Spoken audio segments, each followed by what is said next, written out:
solve a question quickly, or do reverse engineering. I've never did a reverse engineering. I'm not sure they actually exist because I've never seen one yet, so we're going to find out. We have to wait for a few players. There's a time maximum here at least, so we should be okay. We don't have to wait too long. And go over to my cheat sheet here, where I'm just going to say that we're live. We'll throw the Germans in first in case they're still up. It's early enough here. And we'll start with this. And later in the show, we're going to get back to the Tron, where we were on gold level, doing poorly, but we snuck into gold. We clearly weren't ready for it yet. So this time we're going to prove that we're actually ready. We're going to clean up our code a bit, figure out where we were. We had rank 86 once. We fell back down to 200 and whatnot. So we now have to figure out where we are, get back to that good rank, clean up the algorithm, and let's hopefully get past gold today. I can't promise that, but at least we should figure out how to get really high up. So at least we're in the tweaking stages. And it looks like some people are joining here right away. PADX, so at least we'll have 4 people in the competition. These competitions usually go fast. If it's a really simple one, if I know it in Rust, it goes well. If I don't know it, The second one is if it's a golf competition, well, it's not exactly the language for golf. Some of these guys are actually coming up with answers which are shorter than basically the import or the using clauses in Rust. It makes it hard, but I mean, there's still a lot of room we can improve. They're challenging enough for me in Rust to still do them. And once that's done, we'll go right on to the Tron thing, and I'll show what we have then else there. What else do I have to say at this time? I think we're good. We're waiting around. As always, if you're new to the show, just feel free to enjoy, sit back and watch. If you actually see me making some mistakes in Rust that you happen to know the answer to, please let me know. I know it's lots of fun to watch me stumble through the docs sometimes, but other times I do like to actually make progress. And I think I'm slowly learning what the borrowing stuff is and how it's different and how that model works. It's very curious, and I'm sure if you pay attention closely, you'll notice despite how much I understand, I still know very little of it, and I'm still going to curse at it quite a bit because I think it's a very new concept for me. It's a very new concept for any type of programming language, and it's something I actually want to take over to Leaf, not the memory model, but the tracking of ownership, because the tracking of ownership gives wonderful performance optimizations that you can't get, for example, in C++ or any of the other languages. So that's it. We're here. I think we have 30 seconds left. Unfortunately, it doesn't look like the game is going to be full. The reason why I want a full game is because it increases my chance of not being at the bottom. The more people I have, the better chance of doing it. At least a couple people usually get distracted and stop playing. But here we go. Let's see what we have. We're going to have the lowest code size. So we're in golf mode. We're in trouble. Amount of rows in the teeth. Rows of teeth. Output the entire mouth of the patient after you pull out all the rotten teeth. What the hell is a rotten tooth? 1 or 0 rotten node. Pull out any rotten tooth you found. Okay. So I'm guessing we can just go through the characters in each one. So if we do something like this for C in row.chars, and we're just going to do a print here. And this is where it gets really hard for the golf. If C equals 0, then we're just going to print out a dash because we're pulling out the rotten teeth. Else we're going to print out C because it's okay. It's either an empty tooth or something else. And at the very end of this, we're going to do a print line. And this is where we're just going to get killed in size. I imagine some guy with Perl is going to come in with roughly 0 size. And we have an error.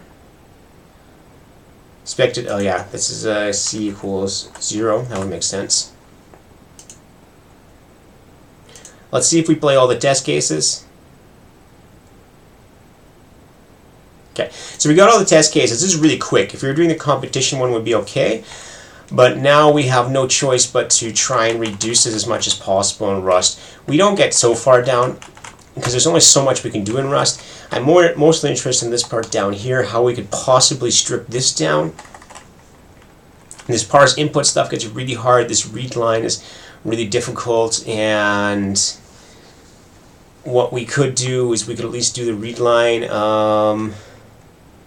I'm trying to see, maybe we can learn the macros. I don't actually know how the macros work so well. So let's do the whole macro here. Let's just pull the macro for this, see if we can get this any smaller. Macro RL, and I think it's going to be, we don't have any parameters, so we just go like, how do we do this? You can't actually introduce stuff.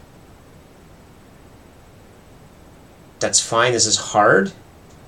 Well, actually, let me test something else first. Let's go back.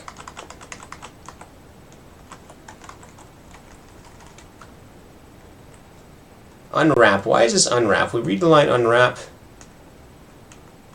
What's it actually return? Does this actually return let mort-ora-y?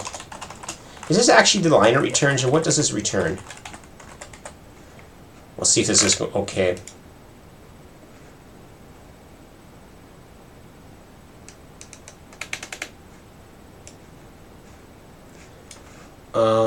No.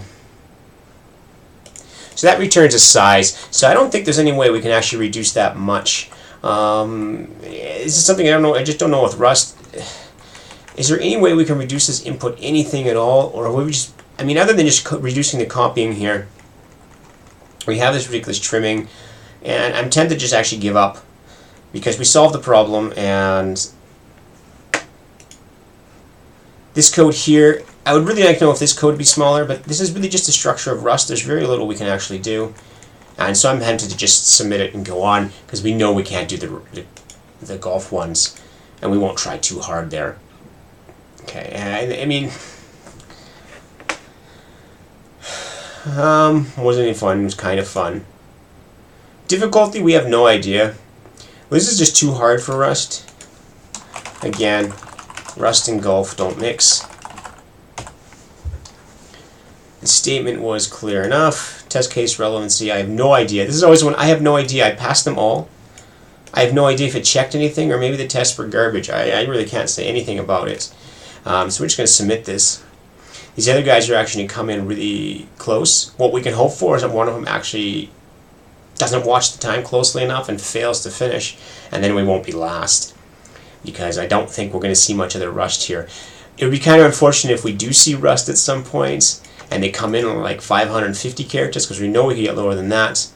But that's not my point at this right now. I don't think I actually know enough Rust to like squeeze out those little tiny bits, and nor do I really want to right now.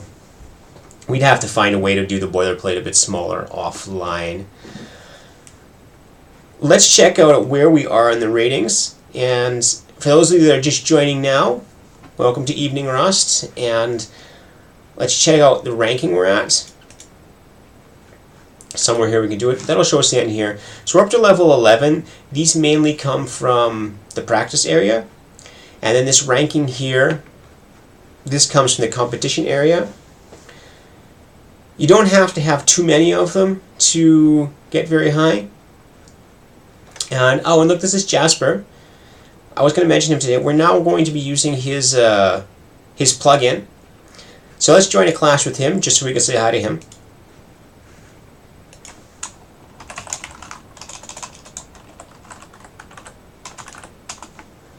And we're going to be using his plugin today. And his plugin, it's what lets me use an external editor. So we'll be using this. Oh no, we're going to start. Never mind, ignore me. Okay, we just got to go as fast as we can. You have an IP address, you don't know how to try to scan the ports, but you know that the open port is equal to the sum of the digits from the IP address, multiply the first digit from the IP address. Sum of the digits is 128 times... What? How does that get to be 11? First it times sum. Okay, so that's 11. And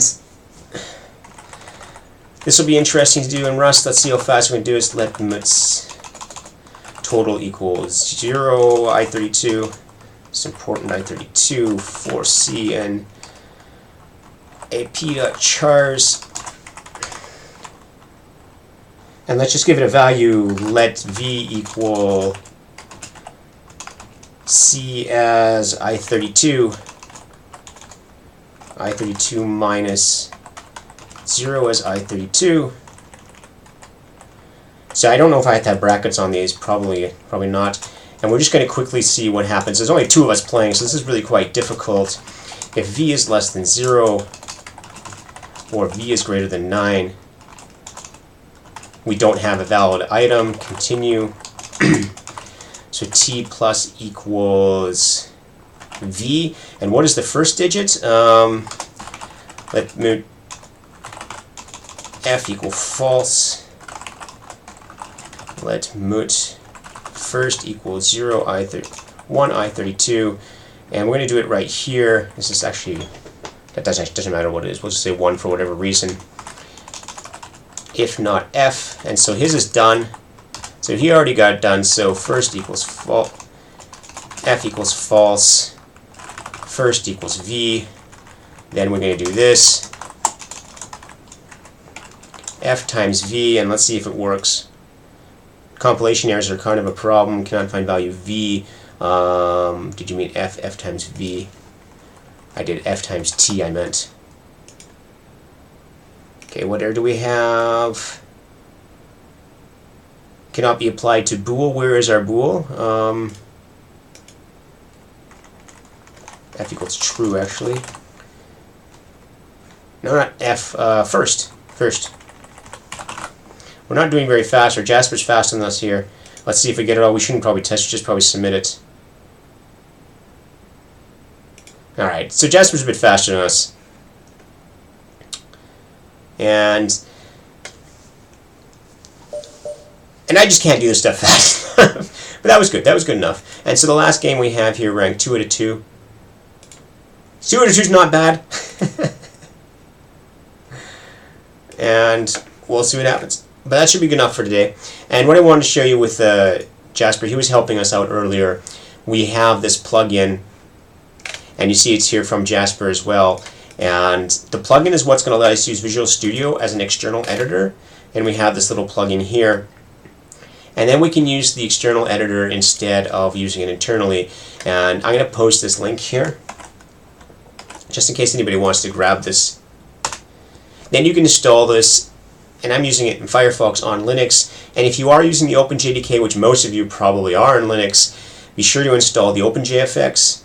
He got that fixed for me earlier today, and the rest of it's fairly self-explanatory. I added some notes at the end in my comments if you get an error, what you might want to do, but it should be fine. And I thank Jasper for doing this plugin. It's great, and we'll see how it works today for us. It should be a lot better than what it usually is. So now let's go back to Clash here, and we're going to go back and just say hello again. We love saying hello. We love saying hello just to get some viewers, see if anybody's interested. And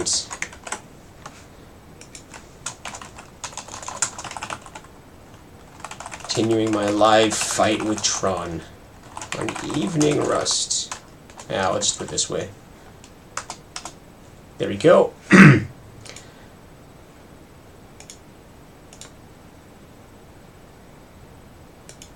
Okay, let's go over to compete then. And I'll show you how this external one works then. I think I already have it open, so we're on Tron. And we've got a check mark. I guess that means gold is good enough to get the check mark. Okay, I'm going to join this. We're already here. And let's see where we have it. Is this a Tron chat room? No, it's the same chat room. Okay, there you go. So we have Tron here somewhere. Where is it? This Tron, I think. And so we go into Tron, we go into Settings, and we go Use an External Editor On. Then our external program here says use the previously selected file, and we're going to upload the file to IDE. And this says we're ready to go. So whenever we save the file, it's going to show up, and I can show that quickly here. So this is the file here. If I go into this here and say hello, and when I save it, it's great. The code in the IDE is updated. So we can leave this thing a bit wider. I wish I could do it wider now. I can't. But it's nothing, so we're going to stick with it.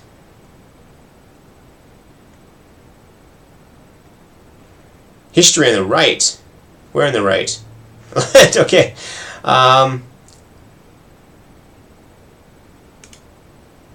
Yeah, okay, there's just, okay, that's every submission. That's great. I made so many yesterday. I don't know which one is the good one. But I think I have an idea what it is. And so we're mainly using the external editor just because it's more convenient to edit, not because we actually want to save them. And we're just going to clean up the code first. I promised I would actually do it before, and I failed to do that. So I'm going to start cleaning up the code in the external editor, and we're going to put little checkpoints where our decision points are. And then we can come back here. If you're new and just want to see the game run once, let's just let the game run once. I'm going to take the hello out, save this, and we'll just let it run once. And so you can see how the game runs over there. It takes a long time to initialize on this system. So the other reason we're doing it externally is we can at least get the first compile when I make lots of errors to happen. And see, you can already see this is a really tough decision you're making. I know why it's doing that, but it's not a wise decision. And we're going to have to try and prove that.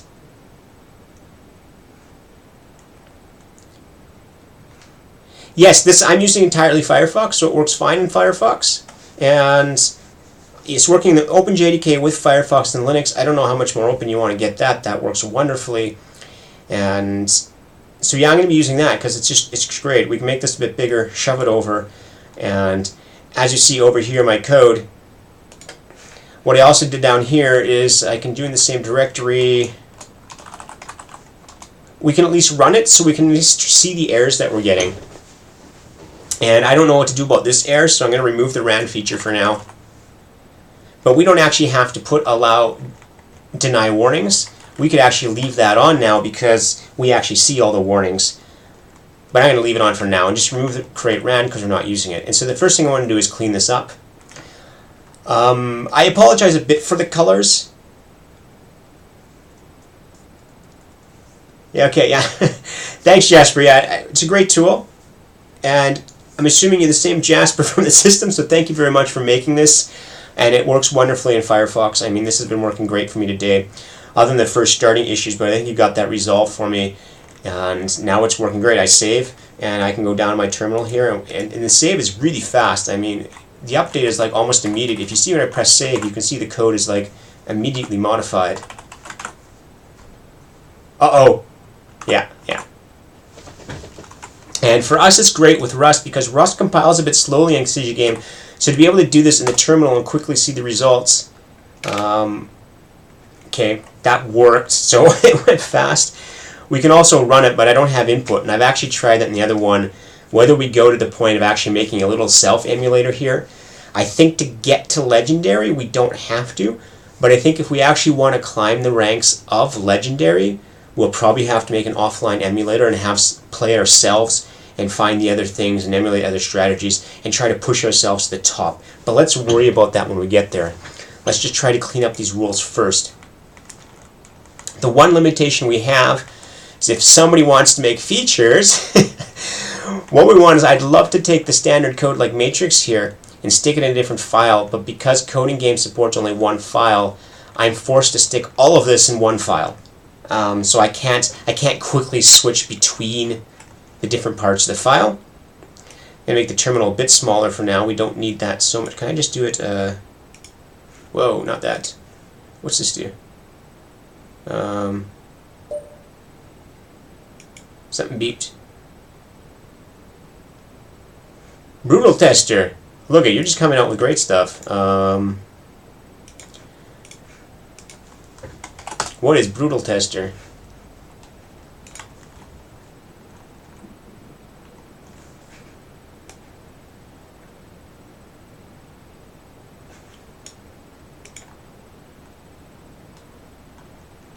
Excellent. This sounds good. Do you have like the other games in it? Like, do you have like the basic games already installed, or do I have to like program each game? It looks like they're here. The referee. So Tron is on there. This is wonderful. Thanks again, Jasper. This is going to save us a lot of effort if this all works.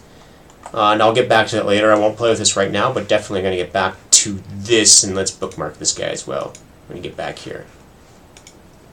And so let's go back to my code and let's start working on it. Unless we have all these functions, we have the matrix here, so there's not much I can do about the matrix. And I'm going to quickly switch all of these to tabs because I prefer them. But I forget how to do that stuff. There's some magic thing, task, tab, or where was it, tabs. Convert indentation to tabs, there we go. Now I have what I want. Okay, and Jasper's saying multiple files work with CG Local when you have some kind of bundler, and then said CG Local to sync that bundler file with the ID. There's a Rust bundler here. Wow, you've really thought of everything. So you've been here a while now, and you've just taken away all the headaches we're having. And what is the warning here? So we got 2 and 5, and that, okay, this is really that golf competition. Let's take a look at that first. We got 2 of 5, and it's just because the other people, I guess, didn't finish. Whether they just gave up or went away. Probably just went away. Had something better to do, something was starting on TV. You know the basic thing, you know. It's hard to imagine they actually got 0% unless they failed to submit in time. Like they were trying to tweak something out and it just failed. Python, of course, there's no way we compete with 60, but that's okay. We don't need to care about that. Okay, so where were we? Go back to where... Now I'll just post the link again.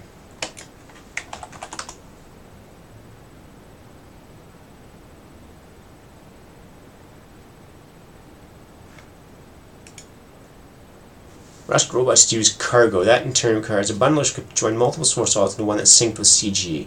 I ended up cooking a build RS that did that inside cargo and worked very well. And now I've evolved into create the following repository. This is excellent. So this is from iPens, and we're just going to follow him too if we haven't already. I think we've already followed him. Okay. Any case, I'm going to do this because I'm going to set this up offline though. We're going to deal with the stuff all stuck in one file for now. It'll be a bit annoying but I don't know anything about crate yet, so for me it's going to be a bit more difficult to get it running. So we're going to just leave the matrix out of the way. It's unfortunate this little thing here doesn't have a minimize button, or does it? No, there's no minimize on this. So we have to work with this up here. I've got the font rather big so we can see it. But we have the basic template stuff, the matrix, that's all basic stuff. Board matrix, just a matrix of I32. We have the directions, and we have the points. Now we have an array of directions here, which I like to copy up beside directions. This we're going to get rid of, that was a test. And we're going to move these all up to a standard location once I figure out where the other defaults are. I'm going to move these all to the same place.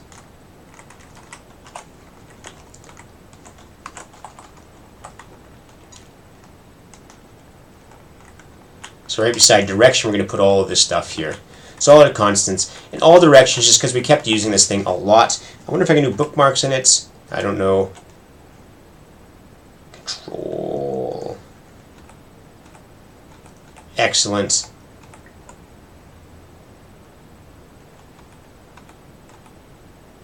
Will X do the same thing? Well, I didn't want to press X because I don't know how to get it back. But Control... Well, yeah, now I know how to get it back. That's great. If I forget, I'm just pressing it a lot so I understand where it is. But that's perfect. It's so much fun programming this way. I mean, it's like I get all this help and stuff that I might just forget to do otherwise. Or I go digging down a rabbit hole to find. So point 2 is a basic I32. It takes a direction. And this is the impl for point 2. And we should actually move the impl and the struct to beside each other. I think this is very common. We do it this way. We're trying to follow all the standard Rust naming conventions, so if you see something that's off, just let me know, because this is like the high other case for types, camel case somewhere, and then underscores elsewhere. And this step here just moves us around one. And then we have a state. The state keeps our main state. This is the state of a board, and we actually clone the state for our logic. So that's why we have clone on it. Debug we don't actually use right now. And we have a dump, which is a dump board. And read step is the one that reads from the input. And this is the really messy stuff. I haven't made any attempt to really clean this up. This is just basically what they give us. slightly modified. The interesting stuff starts coming down here. Dump board. Board is free. I don't see any potential error with this. We're just saying it's a valid location. The reason I have BM valid is because I allow the point to be negatives outside the bounds, because it makes the lather logic a lot simpler. And then here we say if it's a free cell. Very simple. Score location is the one where we have questions. We have open questions about what score location should be doing. And the two basic questions we have is that when we score a location, we fill in the board from where we are, and we count up all the space that was left that we could find that the enemies weren't closer to. So the fill board actually goes between the enemies. And the scoring now is, okay, what are our scores? And we have either the maximum or the total. And I'm going to comment these back in because I think I know a way to ignore them. We don't use this one, so we're just going to say equals max up. And that'll ignore it, just so we don't get the warning about ignoring it. So there's a big question about how we score here, and I think that's the one thing we have to work on today. Right now we count one each space as 1 point for me, 1 point for the opponent. That's clearly not good enough. There's a few cases where it's not counting enough, and there's actually cases where we might actually want to start hugging the walls. And to hug the walls, we're going to actually have to value spaces by the wall less. That may sound counterintuitive, but I think it makes sense. Because our bot way too often just runs out into the open like, hey, this is fine. Yeah, how do we say your name? Reknakas? Reknakas. There is some, let's put it as aesthetic issues I have with Rust as well. Don't take my code to be the definitive answer of the way Rust should look, though, because I've been at this for 2 weeks. And I find there's a lot of typing information. Although it's all the typing is inferred, there's still a lot of static typing I have to do. And there's a lot of let mut everywhere. I really wish they had muts as opposed to let muts, because we have a lot of redundancy here. But I'm trying not to judge. One of the main goals I think of Rust was to solve data races. And I can see how it might be done. And if they could actually solve data races, this is what makes it super interesting for me in Leaf. Because a data race, if you've never debugged a data race before, count yourself lucky, they're awful. And so I think the guys behind this probably had a career in doing low-level stuff where they had to find data races where you can literally consume weeks of your time chasing down a single data race. And if they solve that problem, that's actually a very impressive feat. And if you're doing like some high-level if you're doing highly optimized algorithms, that alone could be worth it. Okay, so now we have score lock. This calculates the score for a particular position. And we have block board. What does block board do again? Why do we do block board?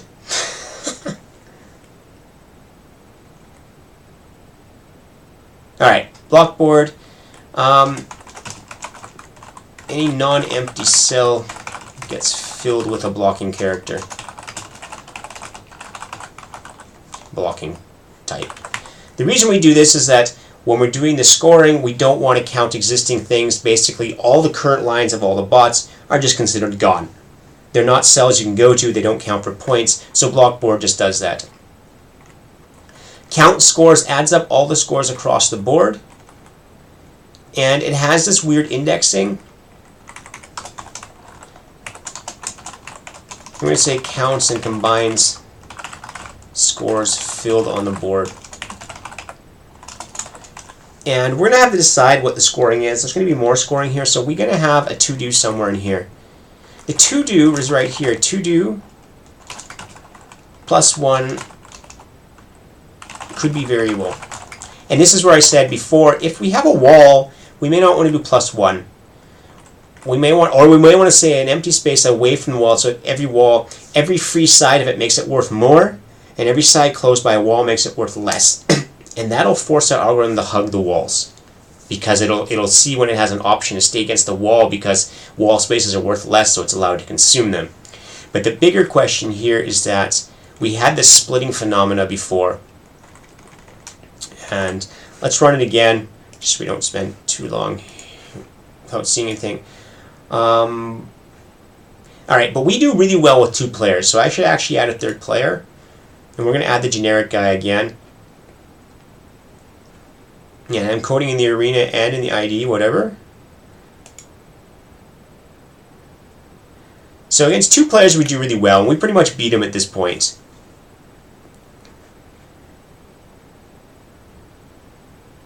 And it's going to take a while now, though. It's when we hit 3 players where we just like fall apart and do stupid stuff. And this is going to take forever, so let's just feed this guy up. See if there's any messages over here that are interesting to read in the meantime. Nope, don't know what they're talking about, so let's just ignore that. So we beat this 1 bot, but let's see where we're doing a 3. And so they actually end all my base belongs to. So they give up at the end in a fancy way. And that's nice of them. So let's play it with 3, and you'll quickly see that my algorithm doesn't like 3 players. But it's also very hard for me to judge as a person because it's actually making a very minimized move. And we start in a bad location there. We're actually doing okay now. We get kind of lucky. Unless we do something stupid, blue's going to win. There, we did something stupid. Look at that. We cut ourselves off. We still win, but let's just play it again. I want to see if I can come up with the error, the type of error that I'm saying we're going to have to fix. Come on. We got trapped in the corner. There's nothing we can do. We lose. That's it. Game over. Now, this may seem unfair, but if you're in the actual competition ranks, what appears to happen is that when I play 3 people, the starting positions are permuted between all 3, so I would play 6 different matches here. 1 with me in each starting spot and the other guys in other starting spots. And that balances the fairness of it. The fact that I just got totally screwed here and there's nothing I can do. Then the next one's soul blue, next one's soul red.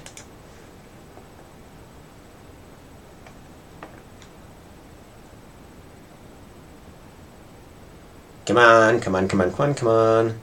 Let's find an interesting one. So this is kind of an interesting one because we don't do a lot of intelligent things here. If we don't do something stupid here, then we're okay. But see, we're doing weirdness here. And like this is horribly wrong. And like, look at that. Like, what on earth has my bot done? If we win, it's only because we get lucky.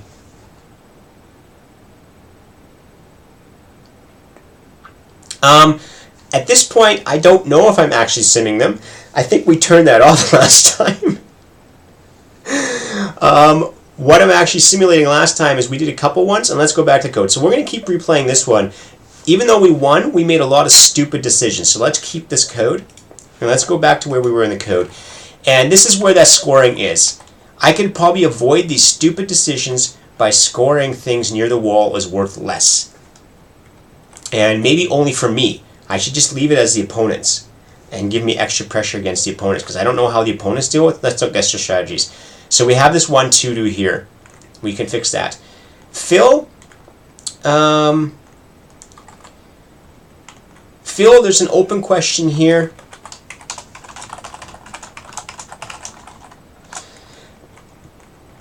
If we're filling into a spot that cuts the board in half, this fill doesn't account for it right now.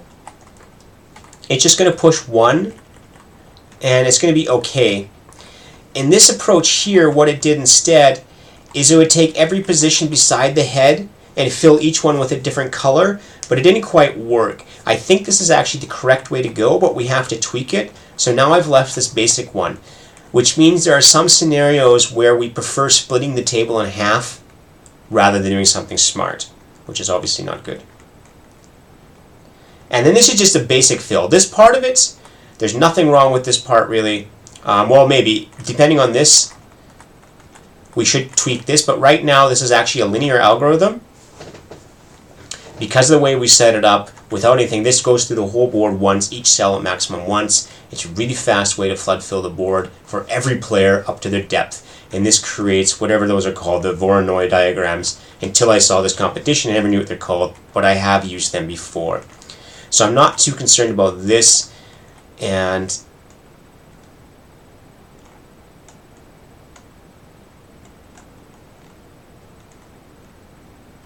no, the hard-coded part, this is not hard-coded. You'll see what happens. The reason why I'm not doing this best option here, the reason why I backed out is because I assume depth greater than 1 actually solves this problem as well.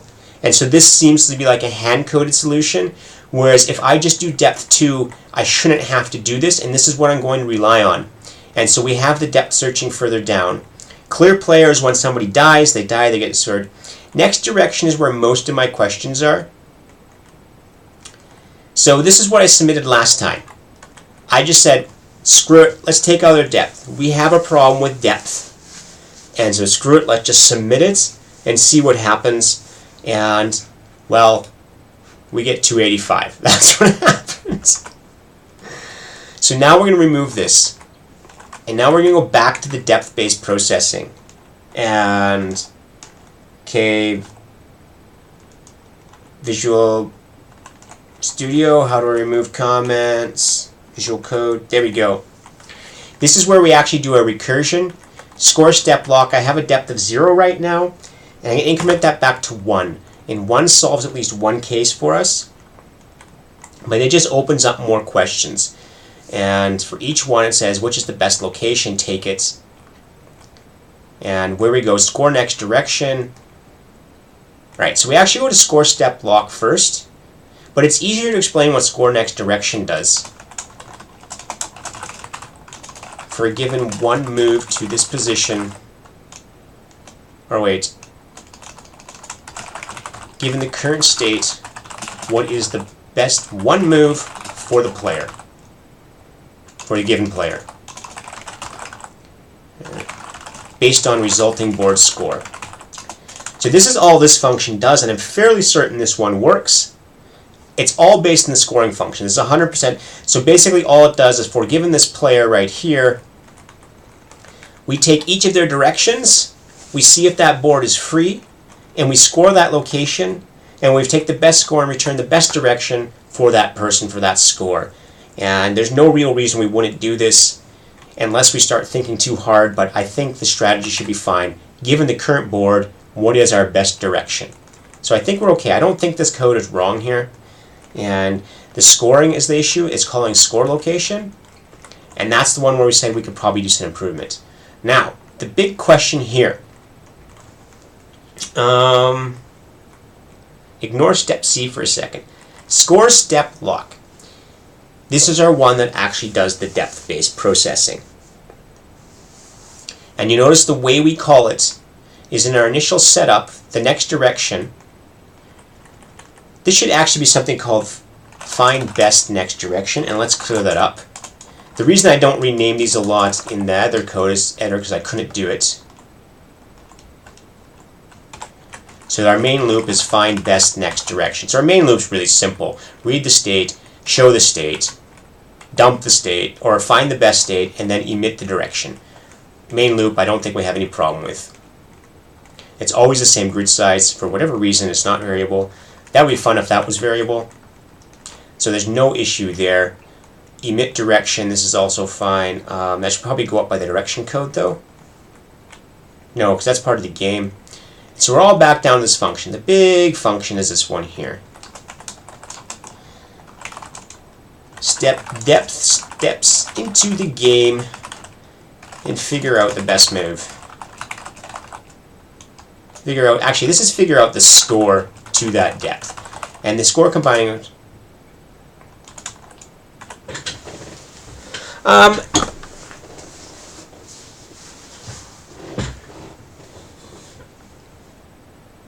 don't know if there is some sort of perfect play, because I think there's risk involved. I think if you really want to get to the top is that if you can estimate... Now I think if you can estimate your opponent is doing the optimum perfect min-max strategy, that you can be aggressive and steal stuff from them. right? Because the strategy in min-maxing here is actually going to be make you very, very conservative, which can get you boxed in from what I've been seeing so far. And I think you have to take chances. And if your bot is capable of estimating what the other bot is doing, I think you might be able to take chances. Not in the 2-player one. I think the 2-player one is perfectly playable. But I think the 3 and 4-player ones, if you had 3 players and you can identify one of them's playing the perfect game, I think you can mess with their algorithm. You can basically encroach in their space because you know they're going to back off from you. And min-max, I think, it'll make it conservative, but I think if you know the other guy is min-maxing, I think you could take advantage of it, but I'm pretty sure we can get to legendary without having to think into the head of the opponents. And this is where our step score lock here is becoming, this is the next big question. So let's go over what's this doing first. The first thing we do is we say a potential position, because we're trying all positions. We're saying, what is the score if I step here? All right. And so the first thing we do is say, well, okay, we put ourselves here. We don't need to score this here because we're going to step a few moves in and see what happens. And this is where we clone the state. We're just going to create a quick copy of the board, clone it, and see what happens. And then this other weird mess here is, and I'll say find closest path to us for each opponent. This is a stat step. This is reusing all my existing functions without having rewritten the strategy. That instead of scoring the board, because our scoring actually calculates the distance from me to the other players, what this ends up doing is this one here, for the heads of all the other players, they'll be surrounded by score values of how far away they are to me. And we're going to use this in the min-max on the assumption that them moving directly towards me infringes on our space the most. It makes it the most dangerous one to deal with, and that's how we decide which way the opponent moves. Okay, so then we step to the heads of that player. If it's us, we don't do anything. If the player is dead, I've encoded it this way, I haven't bothered refactoring it. Now, this was something I tried first. The first step, well, this actually we tried the second, was what would we do if we were the opponent in that step? It turns out this is too slow. We can't actually score the board. It was way too slow, and this is really surprising because I thought the rust would be fast enough that we could do this several steps down, but apparently we can't. So what's going to happen is I think we can optimize the rust and come back to this later, but for now we can't use this strategy. So now we do this instead. We're going to check all the directions for this player. So all the directions, we're going to step in that direction, and if the board is free, which makes sense, we're going to look at the dist board. And dist board is what we filled up here. This has distance to us from this position.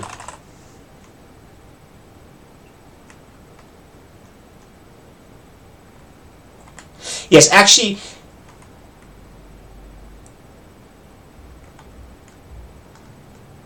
you know, that's actually a very good point.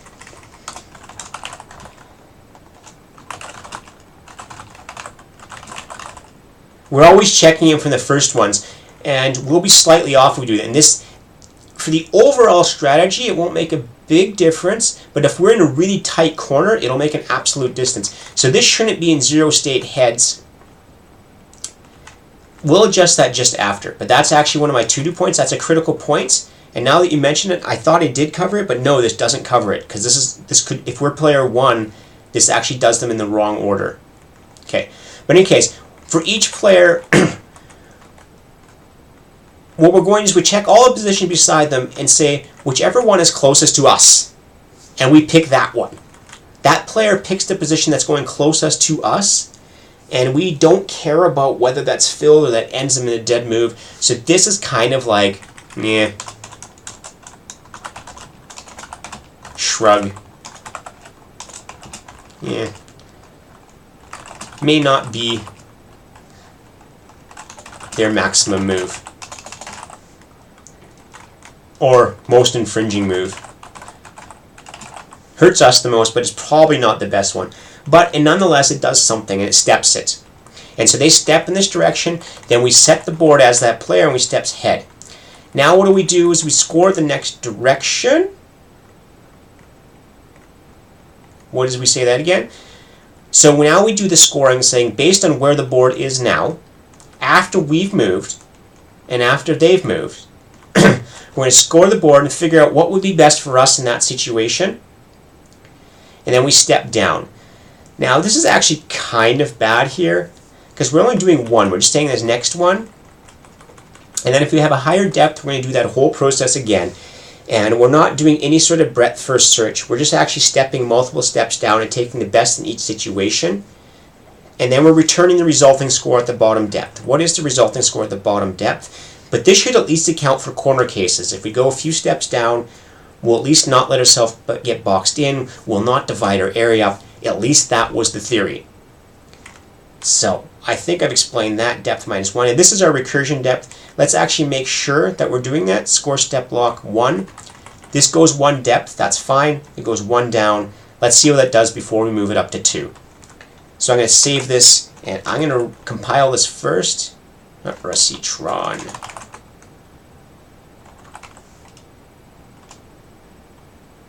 Okay, it compiled. So that's great. So let's see what kind of nonsense we do. I hit the wrong button again. I wanted to hit replay because we did such boneheaded things here. I wanted to see it do it. Oh well. We'll have to find another one where I make stupid decisions.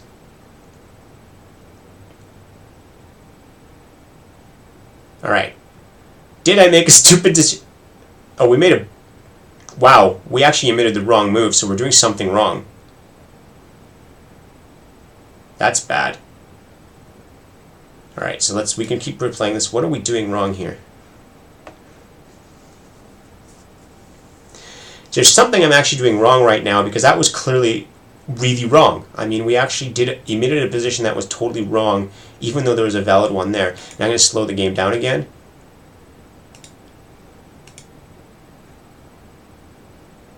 Like, we made a boneheaded decision right there, but I'm most concerned about right here. I say left.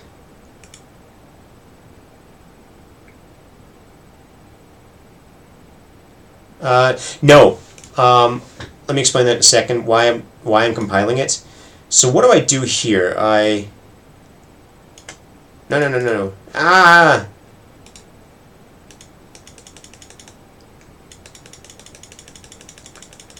Blah blah blah blah blah blah blah blah blah blah blah blah blah. It's stupid. Let's go back here. Where'd I die?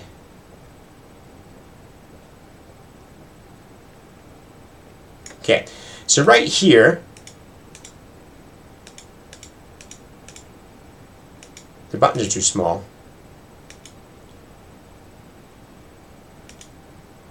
I emit.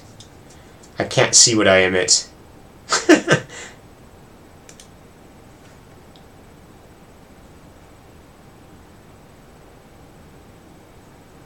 Alright, so I need to panic somewhere.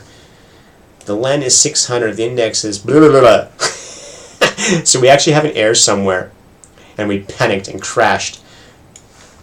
Okay, so let me explain for edA-qas first. Why do I compile over here first? And very simple reason. If you notice when I hit this button here, it's very, very slow. And also you notice the size of this window here is very, very small.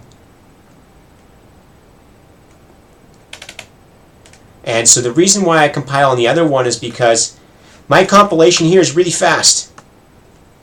And I can see my errors, so it saves us a lot of time. And once it's done, then I just go run it. So I don't have to start searching through here for errors and dealing with the small editor and dealing with the turnaround time. Okay, and Zaglev, I'm actually surprised with that as well. Because usually we do get a stack trace. It's really shocking that we don't.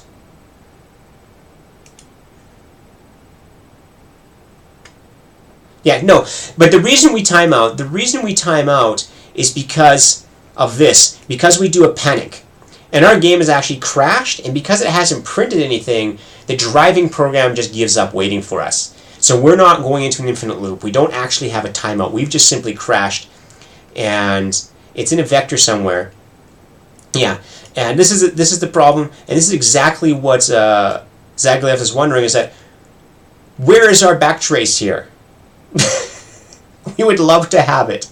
It's gone. That would make it so much easier to debug what the problem is.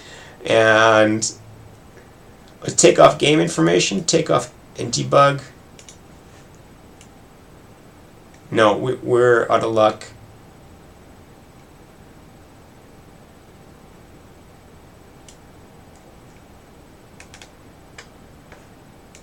Maybe it's cutting off each one. Why don't I actually remove the dumping? Oh, let's remove the dumping. Let's just not dump the state, because maybe it's just cutting it off. And we might actually be just getting cut off.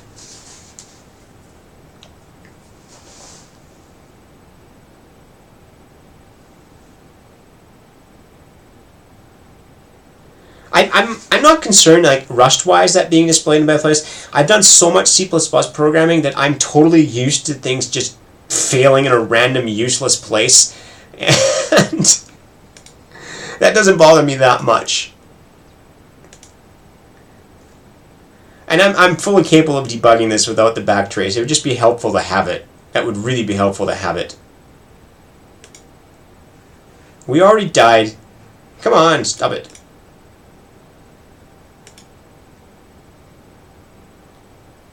Right.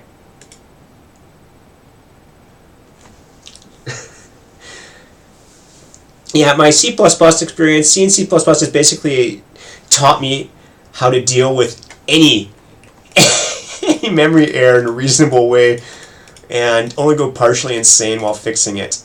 Okay, do we have actual error output? Nope. We do not. We do not have a backtrace, so it's not clipping it. It's actually not producing the backtrace. Now, the fact that the len is 600 here gives us very good information. The thing that we have that's 600 long is the matrix. So we're doing an index into the matrix, which is clearly too high. And the -1, and this really high number, I'm willing to bet, is a -1, -1 somewhere. And this type of stuff, yeah, the C++ is life, yeah. My own compiler Leaf is written in C++, and I've fallen so far behind in the standard that I don't even know anymore how much I have to learn to catch up again. Alright, so let's go debug this error in the hard way. This only ever happens, and we can put this dump back in because it's not hurting us. Get rid of the console. This only ever happens when we step multiple depths. So somewhere in here, we're filling a board that has the wrong size. There's no heads, fill. Let's check fill first. Let's do our fill logic, see if it's okay. 0 is -1. Let's be very strict here. If any of the locations is -1. And actually, let's do it the Rust way. Now that's easy to do. Impl function and any negative and self bool. We do this way. We'll say self.0 equals negative. We'll just be generic here. I don't know if this is really clear or not. Okay, where were we in fill? Man, I need to learn this editor to do this fill. I want to do bookmarks. Can I do bookmarks here anywhere? Come on, bookmarks. Bookmark, okay. So heads I dot any negative. Then we continue because they're dead. And we should probably abstract this to is dead, but let's just say any negative to do that. In open, we push back the open position, their heads, and this cannot push back an invalid position. Good. Because if it's negative, it could be off the board though. And so let's actually be even more correct here. play board is valid heads I. So if they're not on the board, they don't get to play, and that'll also consider the negative as well. And so for each distance board, we get an op. Distance is greater than current distance, fine. Op.lock. So op.lock is valid here based on this one. Op.lock is still valid. And board is free. So we step board is free. Just output it. Yeah, I mean, I already output a lot, but you have to understand how many times this fill function is being called. Like this function here, this board is free, is for every step is being called for every single position on the board, and the coding game output is clipped. You only have like 30-40 lines to output, and it just clips it, and you lose your debug information. So we're going to have to logically look at this. But this should be okay, because board is free, and how do I make a bookmark? Bookmark. Anybody know how to do a bookmark in Visual Code? Come on. Bookmark. I find their menus are lacking. Right, I don't have a bookmark. Zaglev? Yes, it does. Because I can't remember one of the practice ones. We totally got confused because there's some ...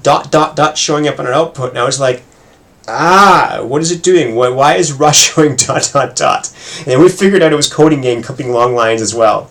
So it clips everything. I don't think it's long line. I think it's just the total output volume. At some point, the total output just gets clipped. But I think we can solve this one. So board is free. Let's look at that first, and we can just verify that board is free. The first thing it does is check if it's a valid location. Good? So it can't give a wrong location. So let's look at is valid and see if that's correct. Is valid. We're within, the range is greater, less than the width. Okay, I think valid is correct here as well. So let's go back to where our board is free was being checked. So I'm pretty sure this fill, I don't think fill is the problem now. Fill. Okay. This board fill, this fill is just filling it in. That shouldn't be a problem. But let's be very helpful here. Let's actually do this. Let's do println.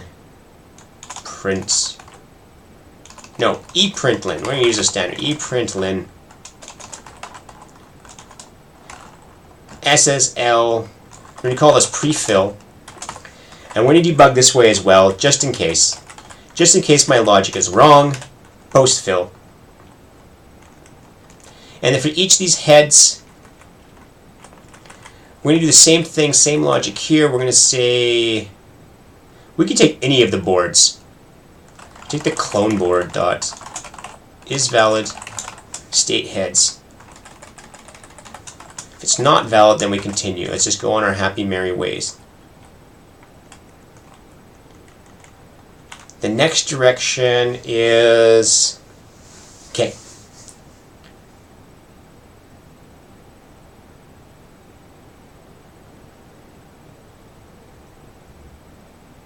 Well, this is my future code. This is where it comes up. This is the one case here. Is actually, right here can actually produce the error. In the particular game we played, I don't know how it produced the error. But it's because of this. What if left isn't a valid direction?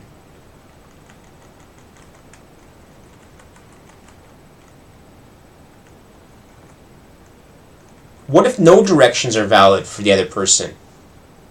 That's a bit weird. And because if they can't reach us, if they can't reach us, it means we're screwed. So let's just actually put a simple saved here, and let's just check it. If state.board.isValid and P. I have a strong feeling this is where it is. Eprint line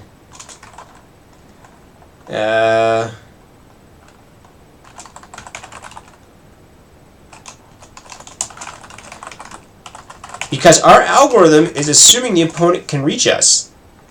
What if the opponent can't reach us, right? This filling here, we fill from us. And we fill it to a maximum depth with I max. Okay, I have a very simple fix for this.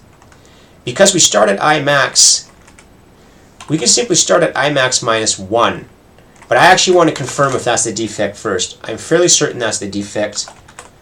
Let's check it out. Okay. Again, this is why we're doing it here. You notice how fast we got the air here? This is what we wanted. Super fast to get the air as opposed to waiting several seconds online. And so we have that super fast now. Okay, and then we can go over to here and we can play same conditions. We're still going to make a stupid decision, but at least let's not crash. And we're going to watch the output to see where we crash. And I think I just figured out where it is. I think it's because if we fail to pick a position, because if an opponent is disconnected from us, that is, there's absolutely no path to us, they won't pick a position. They'll just pick left. And if left is an invalid position, it'll do the invalid indexing. And so we can probably confirm that the moment we get there, where it is. Okay, yeah, I can confirm it right here. We're going to pick a direction for blue right away. Blue has int max on all of these positions because it can't get to us. And so what happens when we get int max? We take the fallback. Wherever that was. Because we're filling with int max, it means none of the positions will appear closer to it, which means it's going to take this direction left, but direction left is not valid for blue. And so it's going to fail the moment we take that. One step, then blue goes to the last step, then I get one more, and then it goes done. And yellow goes away and it dies because we haven't chosen left or up. And can we see the airstream at this point?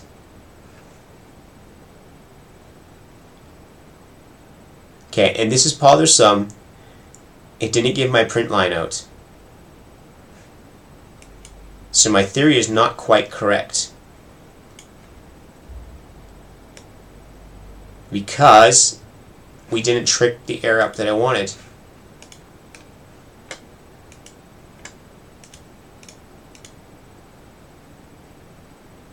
Ah, no, that was stupid. It has to go here. Oops. We have to get the next position, the state for next position.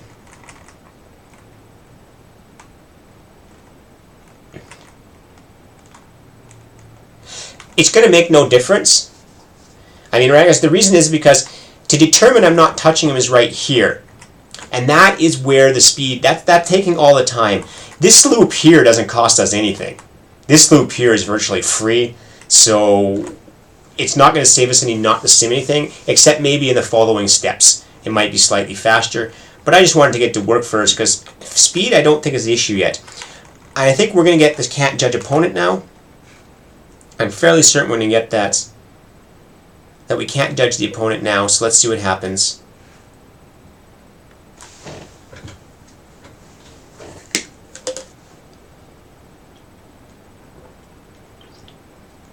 And crap, I pressed the wrong button. Damn it. So we get a different test. Maybe it'll fail in the same way. As soon as we get cut off, we'll break. We're not cut off from any. We're cut off from red, though. So we could make the mistake soon.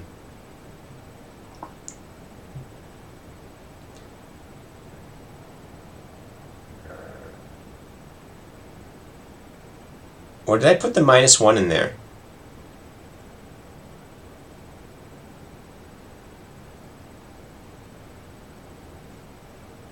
See, the thing is, we won't get the crash if he's in the middle because we're putting him in a valid position. Yeah, exactly. I caught that at the exact same time you did. It has to be on the border, and it's going to have to be on the left border to trigger the condition. If that's not, and so that's why it's not crashing very often, because it really has to be on the left border. We default to left. And because otherwise, I mean, it's not a valid move, but we're not outputting their moves. We actually have to crash. But I'm reasonably certain we have it fixed. If I can't find that failure condition again, let's just assume we have it fixed, and because I know how to fix it.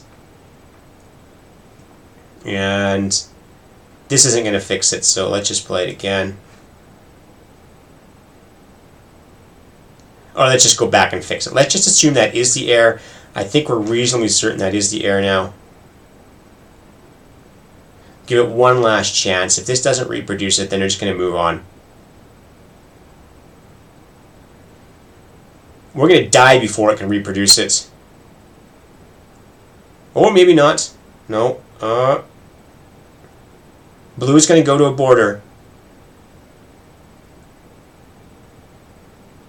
No, blue went away from the border. Okay, screw it. We're not going to happen. We died. Alright, so we're fairly certain that's the case there.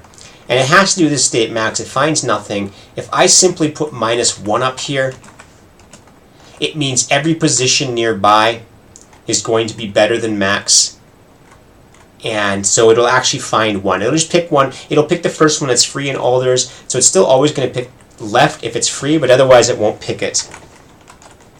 And so that's picking the closest one. And I think that's where our crash is. It wasn't happening up here, so I can remove those prints. And we'll remove this air condition here because this is still an air condition. We've done something wrong.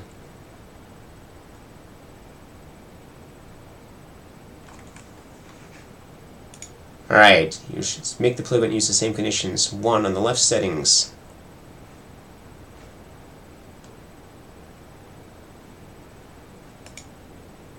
Over here? No, that's not what you mean.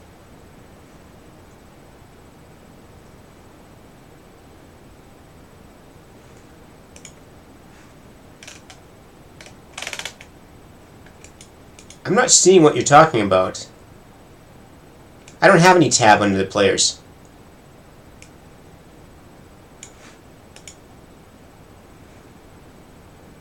Ah, there it is. Yeah, okay, that's why the tab was missing. So if I switch this to manual, it'll stop generating new ones. Alright. So the next one I find one that breaks, we're going to copy this. I was wondering where the options mode went, because I saw it before and I didn't realize you had to put expert. If put expert only triggers on that. Okay, so then next time we have an error, we can put these as the input conditions. And I think we got it fixed, though. I think that'll fix it. Can't judge opponents. And now I'm going to submit this and see at least we don't fail. We only go one step into the future.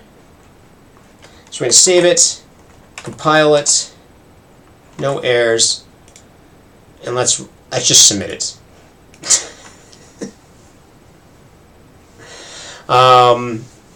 It may have been that error costing us a lot of positions before. It starts a lot of battles at once. Does it really do 120 of them? Well, last Battle TV we won, which is delightful. It's nice to start with those. Can we make this bigger without going full screen? No. Let's do a couple full screen. You guys are going to get cut off on the side. Sorry about that. I don't have my OBS set up well enough yet to clear the screen when I go full screen. I'm not quite used to it. I need to set up my second monitor so I can see what it's doing. So blue dies, and we outlive red. And we're making this funny pattern just because we made the funny pattern up there. I don't know why we did that, but it's okay.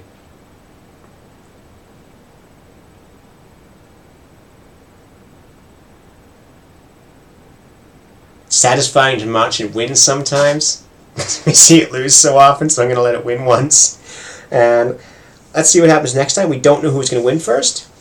So I'm blue. I got a good starting position here. And I don't think I made a good move.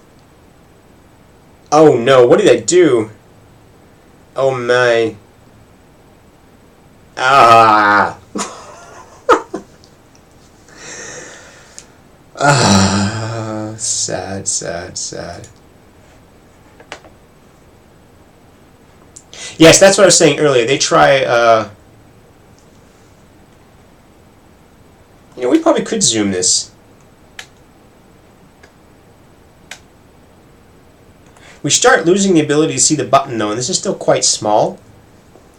But I'm still going to zoom it because we don't need the editor anymore.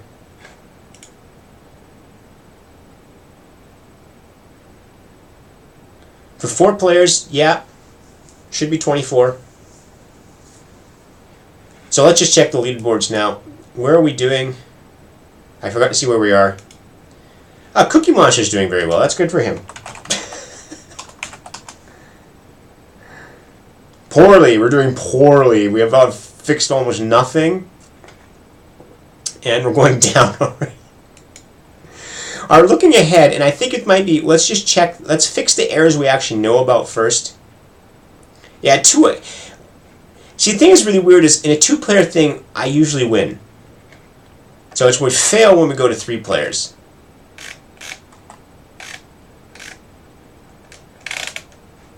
And like, this is a whole group of people playing randomly, and sometimes we do better, sometimes not.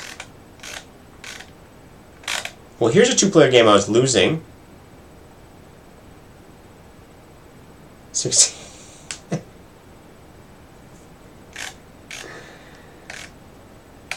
So in some 3-player games we do good. I'm not German. I never said I was German. I live in Germany, but I'm not German.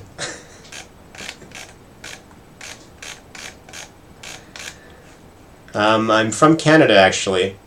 So I gotta fly the Canadian flag here somewhere. The other person that signed up, my coworker, Jake, so Ferris. Ja, ich bin total nicht deutsch. Das ist schon klar, oder? My colleague actually up in Norway, he'll be playing under the Norwegian flag, but he's actually from the US. So we'll have the US-Canadian rivalry going, pretending to be German-Norwegian, just to keep it interesting. Okay, so we're going to go back to the place that was mentioned, that we have an error. And that's in my step forward.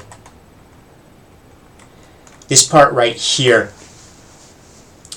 We should actually be doing just for player position, so we're going to play the next players.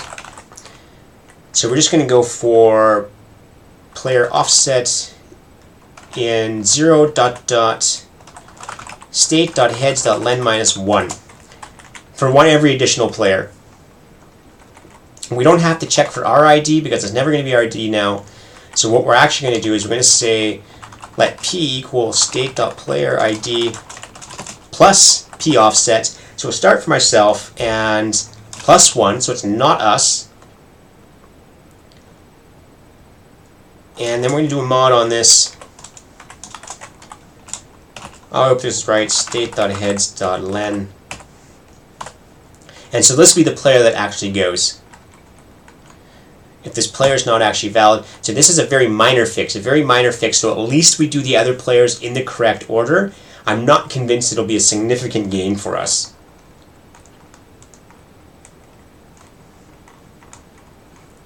Just make sure it compiles. Again, no, it doesn't compile. 400. Okay, what is type P now? Type P. We were used to this being a U size, so I'll keep making it a U size now. There's no reason it shouldn't be a U size.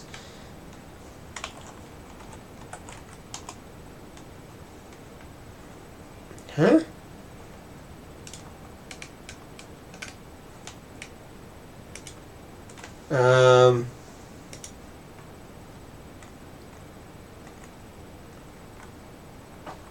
Alright, they have a weird precedence.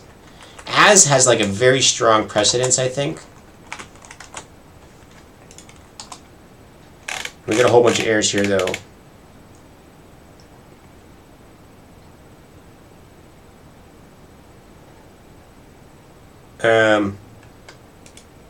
What?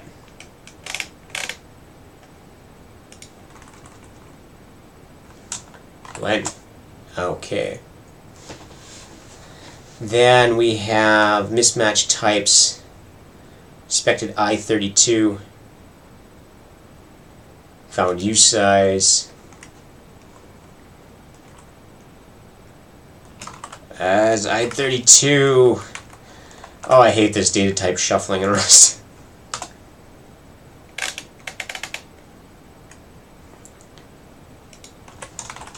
That's correct.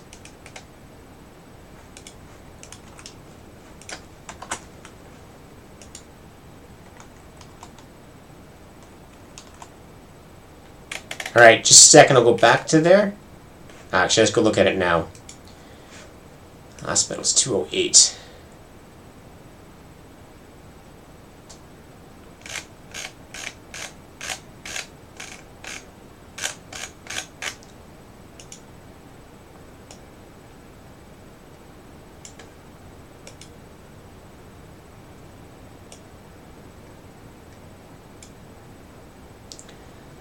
We're blue.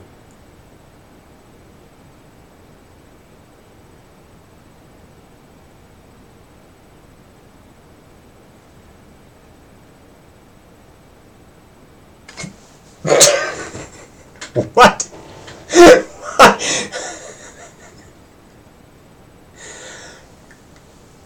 Yeah, okay, this actually lends, there's something wrong with our scoring. I mean, we don't have to do any depth searching to realize that was a stupid move. Yeah, I had won that a lot. Okay, send these parameters to the ID, and this is what I said about the scoring, and I know why that happened. I really know why that happened, and I can tell you why I was trying to fix it before. That didn't copy the parameters over. I did.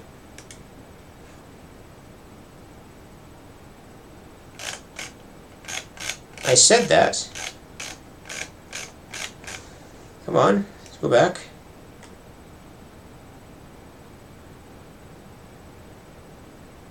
Oh, that's right, because I pressed save. So we're not compiling now. Let's just do this again just to make sure. I did send parameters. Now we actually have to fix the error I was working on. I've got to fix whatever this is here.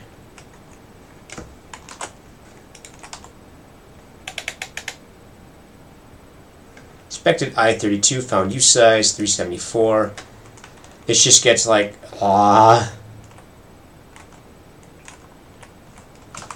just keep casting this back and forth. Alright, so that saved it. And so now we clearly have this one here.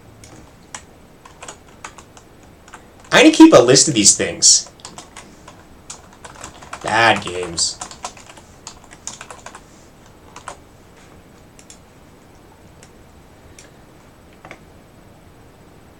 So when I choose play my code now, will it play the manual one or the auto one? Or do I have to play replay? Let's try replay.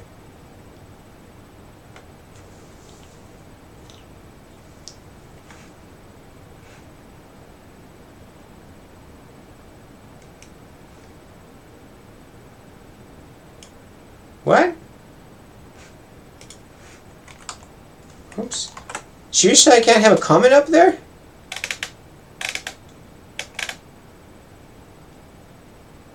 Wacky. I never expected that.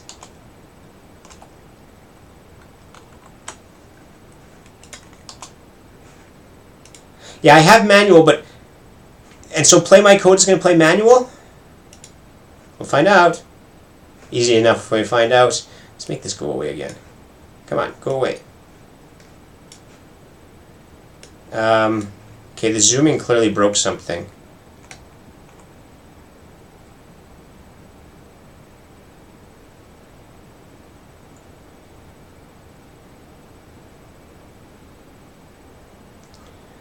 So we just want to confirm I'm doing something stupid here. And I can explain exactly where that happens.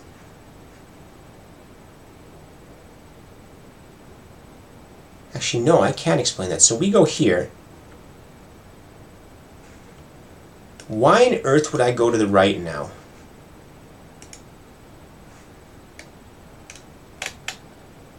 I'm right there. Why? My map's correct. This is what the output's showing. The correct, you can see it up here. The map's correct.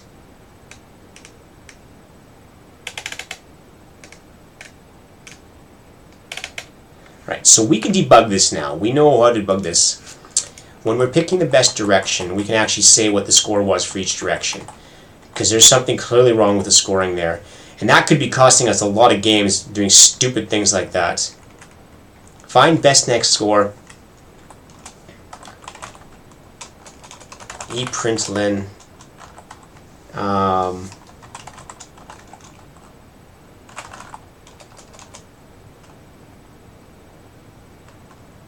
D, comma,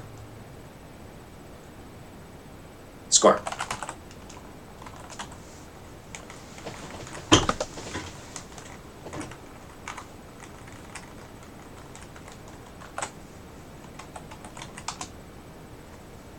Yep, I did. I certainly meant that.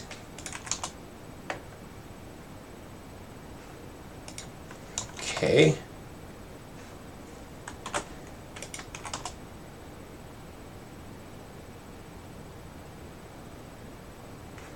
Derive debug for direction. I thought I did that. Apparently not.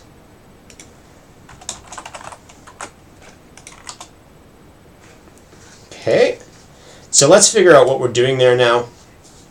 See what the scores are to figure out where my bug is. Because that seems really suspicious. And it's probably like an off position by 1 somewhere. It's still considered that to be a good place.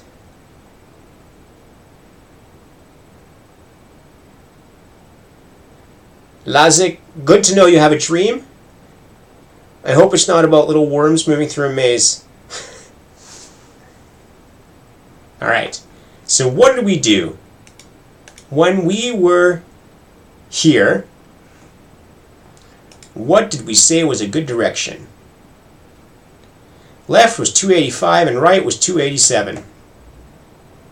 Huh.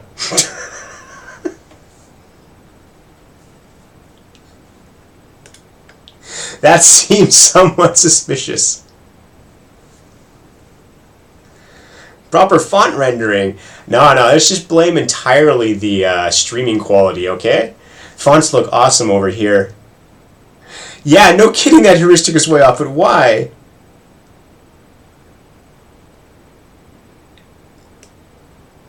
And down has negative, that's fine.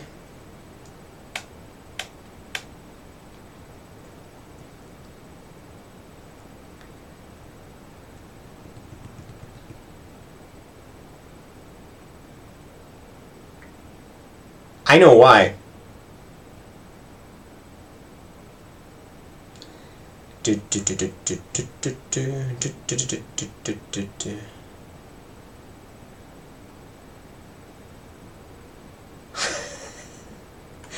I like my fonts. Okay, I know why it did this, and I can explain exactly why it's doing that. Let's go to that scoring function. Because I'm doing a kind of min-max scoring, and let's actually fix that. When I do count scores, wherever I do count scores, what do I do now? I remove the scores the opponent has from my score. Nickaz, I'm using Jasper's plugin. I'm using Jasper's CG Local. And so every time I press save, it updates. It's wonderful, because that means we can compile a lot faster. And then we don't have to keep going back and forth. We have nice codes here. So I posted a link higher up in the chat. You can scroll up and you can find the link to it. And this is for Firefox. It's wonderful. Apparently it works in Chrome as well, but the Firefox works well. Alright, so that's right here.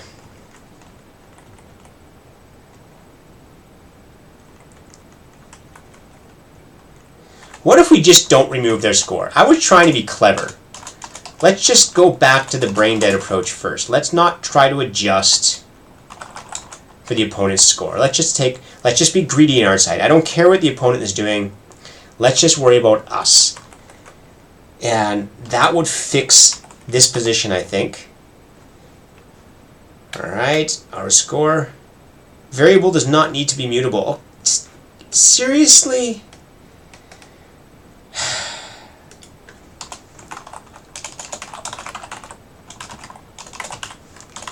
Hope this is probably going to complain about it too.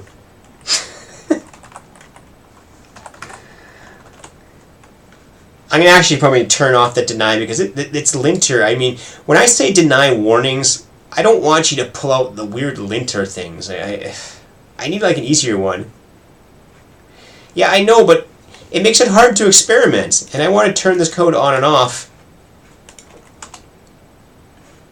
Alright, so this would fix the corner, but it doesn't guarantee we play the first part of the game right. This will actually change the way we play the first part of the game. This is a good test then. If we lose earlier,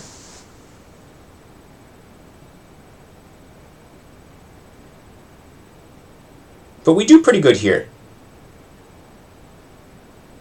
Right, so red dies. Now, but you notice we did something different, yeah?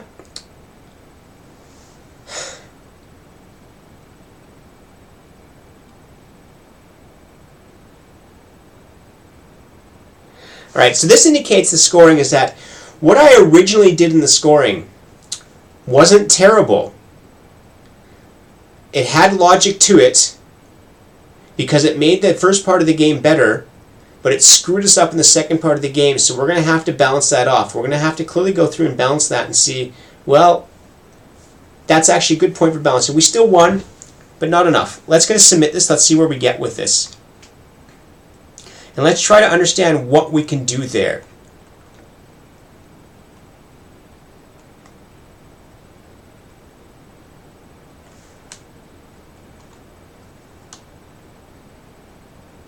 Let's just let it play for a while. Well, let's see.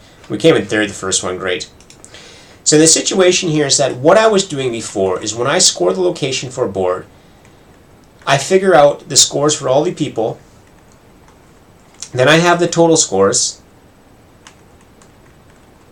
And then I add the scores. Now I was removing the total score, and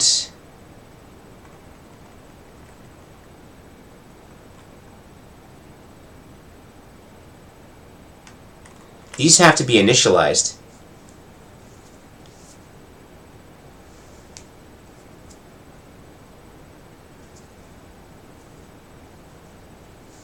I bet one of these things is not initialized, and that's why we're getting a big negative, some random numbers somewhere. Something's not initialized because it doesn't make sense.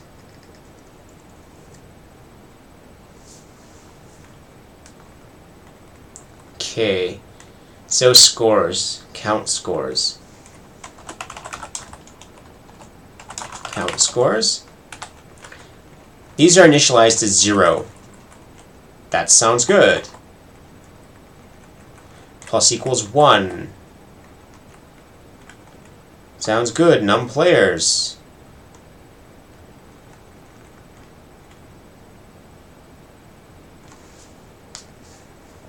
That's all good. 0, 0. Everything's 0 initialized.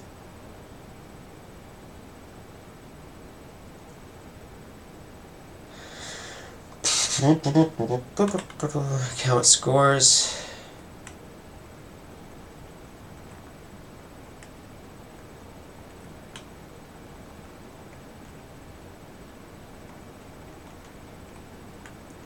Dead players are removed from the board. The moment I detect someone's dead, I remove them and everything from the board. We did that before. I'm just trying to figure out what I did here. We have 4 players, state heads, player, max opposition. Let's just print out these values here first. Get a good idea of what's actually wrong.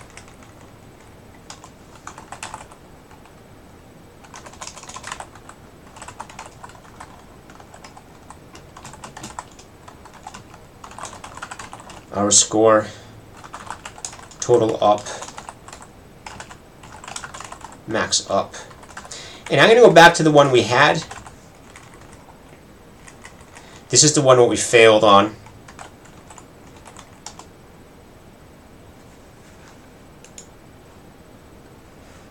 And let's play that one again, so we can see what the scoring is up there, why it's getting the weird scores.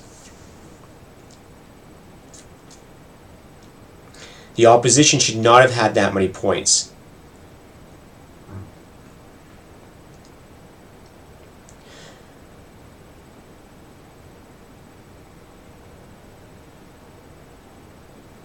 Right, this is a better start. We had a much better start here by doing that scoring. So my scoring idea is not totally wrong. It's just up there it does something stupid.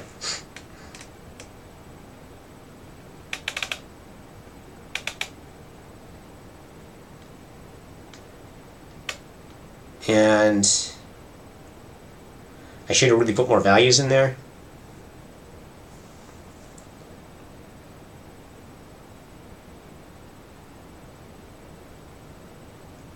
How the hell is it counting 288 there?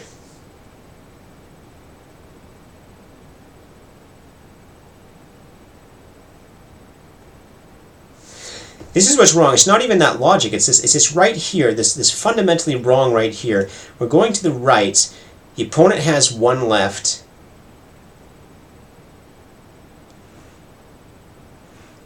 But the opponent should have more than that.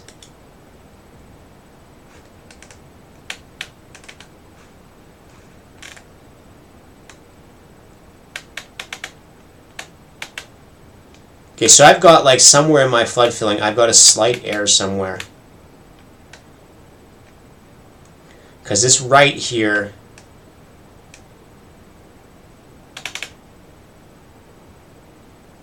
is counting too much. Right's counting is 288, which is ridiculous.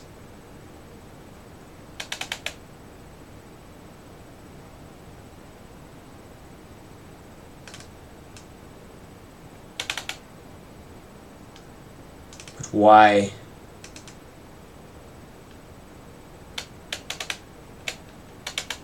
And why is it checking 3?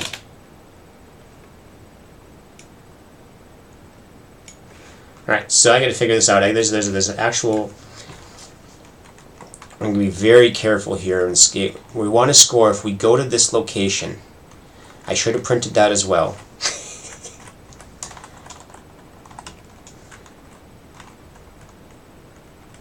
If we're trying to go to luck here. Let's see if I can figure out first. So,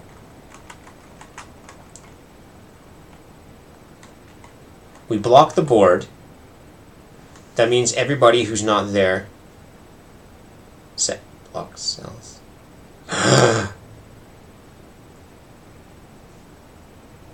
This block board has to come after we've set our cell.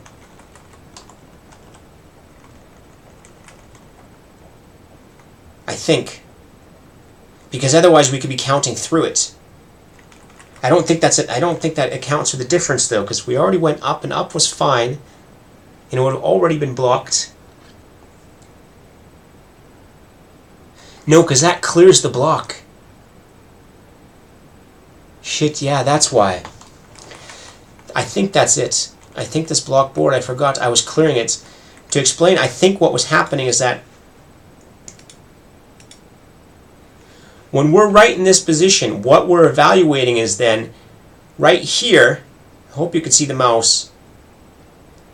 When I was filling, I'm making the mistake of blocking all the cells, so all these walls are filled in as block, not there. But then I take the head position of me and set the value to it. Which means when I fill here, it has the same value, which means it just counts all the way through and fills everything. Which would be bad. Which would explain that. So, and moving the block board down means we ensure we block that. Of course, we have something wrong, of course.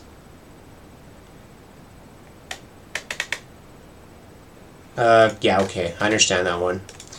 We're just going to leave the debug in just in case, and good. Let's play this one. Let's see if we do any better this time. This is a game where off by 1 is critical. Okay, so we do the good thing. We kill red off really fast. Delightful. And We correctly walk right into him. That's really cool. We walk right into him knowing that he dies somehow. And we still die there. Okay, what are we doing wrong here?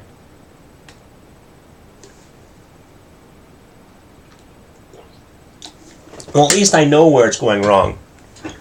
So we're at point 26, 0, 25, 26. Why is it evaluating 3 of them? This is a big question.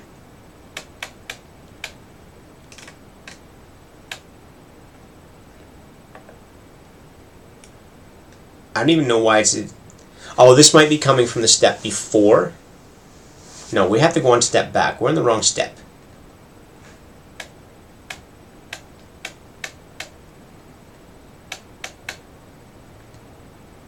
Okay. 27, 29, 20. Okay, it's hard to tell because we're going in the future, so we're going to be doing a lot of these things.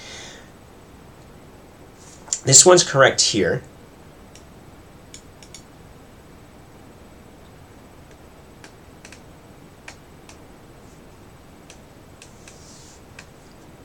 Come on, what's wrong with this? 20. This one's not correct here.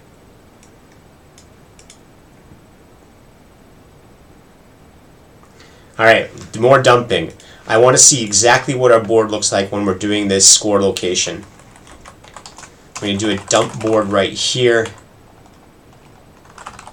State.board.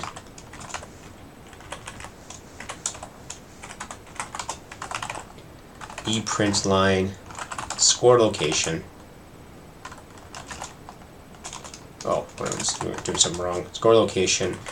Colon question lock.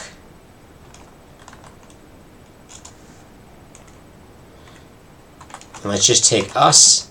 Yeah, we have to consider us too if player equals state.player ID. We only care about us.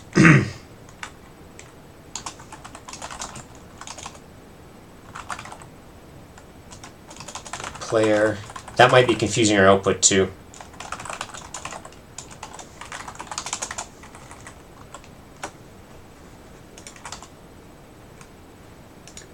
Yes, always. I always forget the exclamation. Someday in the future I might get that right. Alright. So now I'm still debugging. I still don't know what the error is, but I'm trying to debug a bit further. I'd really like to know what it is. Because that's clearly what screwed it up, and we still do the fart. We still kill red correctly. He dies so we can walk right in there. We do some funky moves in there.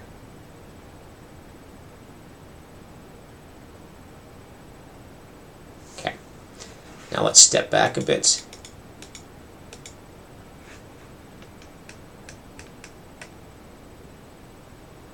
Score lock 27, 0. Right here. What does our board look like? This is what our board looks like. See if we can get this any bigger. Our board looks fine. But shit, this is where it's cut off. Okay, so we're going to have to adjust the code and not dump the board.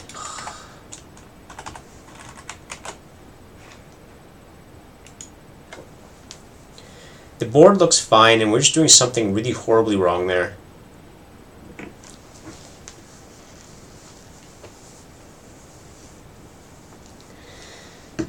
I would wish that at least in debug mode, so we can watch the whole thing happen here as well, but it's kind of interesting. You can watch the numbers go by when we're lining up.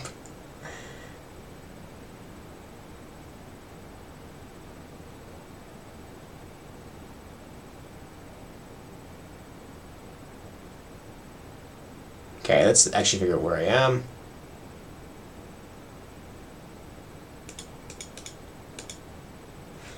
Score lock 27, 0.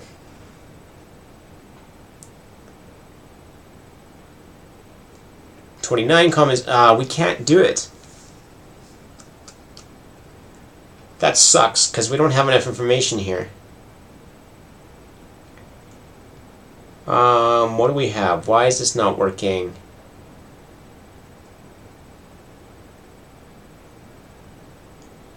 have a feeling it does something with our stepping. Because it works in the single step. It's when we step down that maybe when we progress the state forward. So far we know the state's correct, so we're going to go to the other one where we actually said that dump board.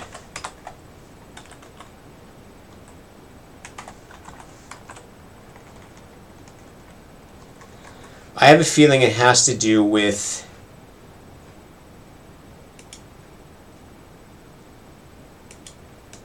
oh yeah, the font is awful. I much prefer like these I prefer proportional fonts, and I haven't played with Visual Code much. This is his default font. It's actually not the nicest one, and I actually like serif fonts for programming. You know what? I'm going to change it right now.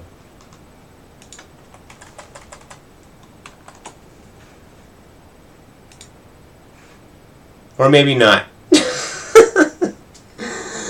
It's a bit too packed together. I need a denser one. It looks a lot nicer. Let's just go back to Liberation Sons.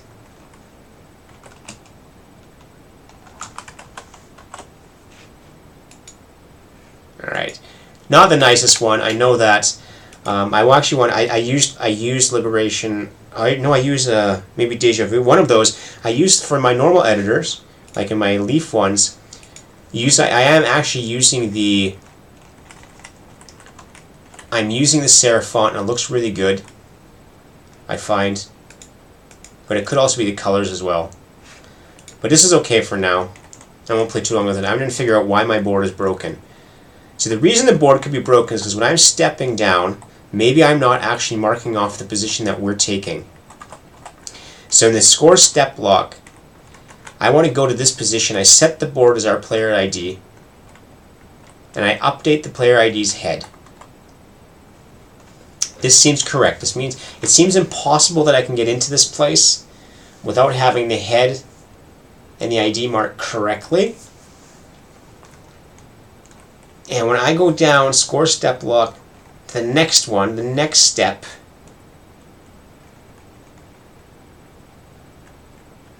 it's it right here. No? State. Okay, we have state original. State original.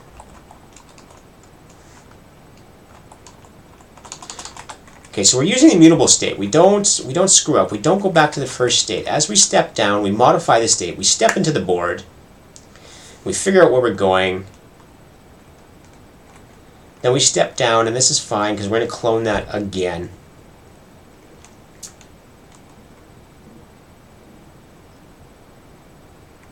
All right, so now I'm kind of at a loss at the moment. Why are we calculating it wrong? We have no way of really debugging this. We have to think of a clever way to debug it because I can't see enough output to just dump a bunch of stuff.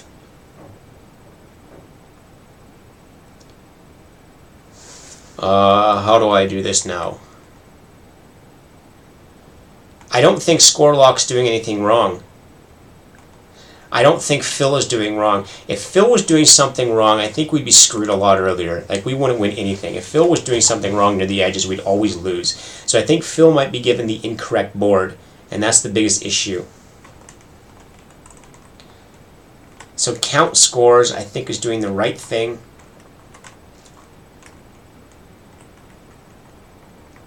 It linearly steps to the board, and if it's less than 0, which is not a valid site. If it's greater than 0 and less than none players. This whole thing is to do split scoring, which we don't do right now, which is fine. P is U size plus equals 1. So this is for all the players. Index none players, that's correct. Max score equals max scores, index max scores I.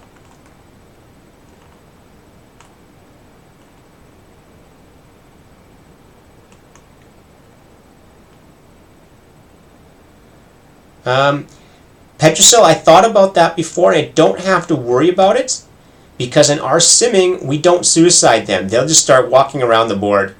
They'll just stop moving, but their path won't be removed. And so I was thinking as future. Winter Squirrel, yeah, we are outputting the scores, and one of them is wrong, and we're trying to figure out what's wrong. One of our scores in this position left is like, what was it?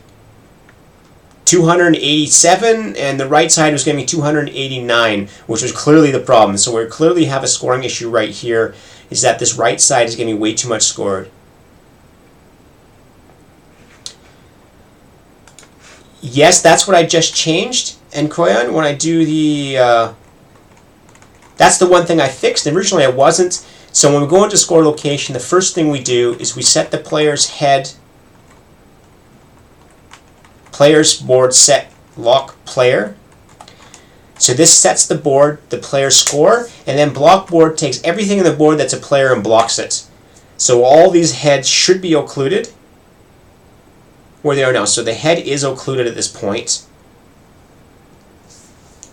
Because that would be much.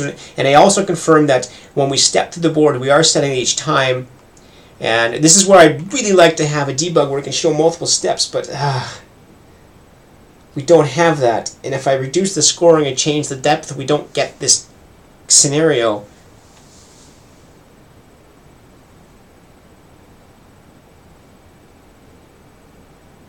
Yeah, Petrus, that's what I'm thinking, that it's... Rust is very unforgiving there. If I'm actually stepping to the top, if I'm stepping around the side, the only way it would work is if I'm actually going through the sides, and that would be memory corruption, which I don't think Rust allows, but we can check the isValid function again. So this is for a matrix which has a width and a height, and this is going to be 30 and 20. And the isValid here is this one here. If our location 0 and 0 being x and y being 1, if it's greater than 0 and less than width, it's a valid location. And the same for height, greater than 0 and less than height. So I think this looks valid. I don't think this is doing an error. But again, if we were doing the wrong location, this actual set would be totally screwing with us. The setting would basically be giving something totally wrong. And like all our output and shows, all the outputting, everything we've shown indicates that I think we have that correct. I've not seen any horrible errors. We normally don't just screw up on the side, but that's where it always fails. But something's definitely wrong. And trying, how can I isolate that? We can output very little information.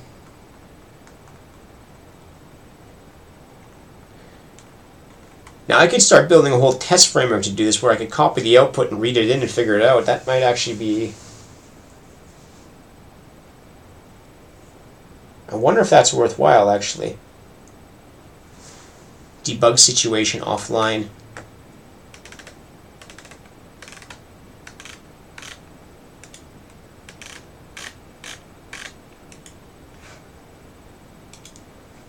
Actually, that might be worth it. That might actually not take too long to build. I have this entire output here.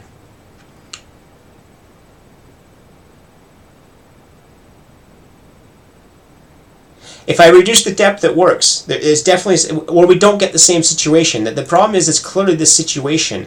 It's directly in this corner where we have the situation where it's failed, and that's where it's really weird. And so yeah, we don't, when I reduce the depth, we just don't get here.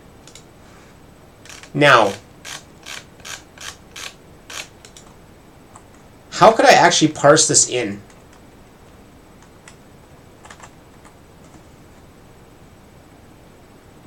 If I take this off for a second,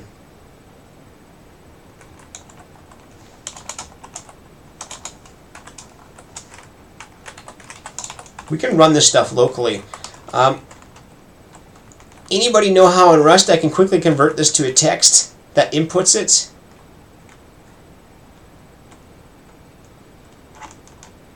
I have an idea. Let's do this. This is our text file. Save it as Tron, or no, yeah, Tron test0.txt. And we're going to read the lines, which I've totally forgotten how to read lines. Let's look at one of the other tests. Read line.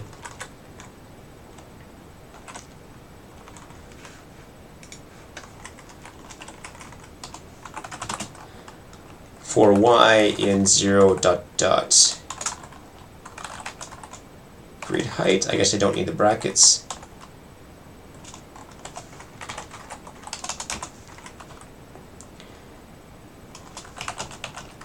For c in input line dot chars.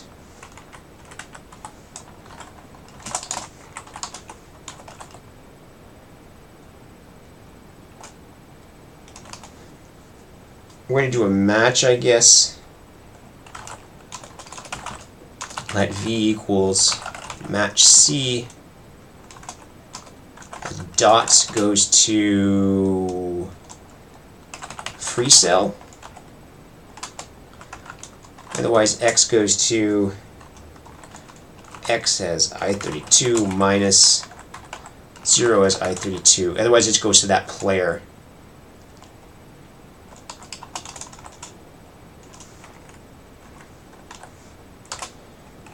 State.board.set. We need a 0.2 here, a 0.2 of x comma y. No, v. Yeah.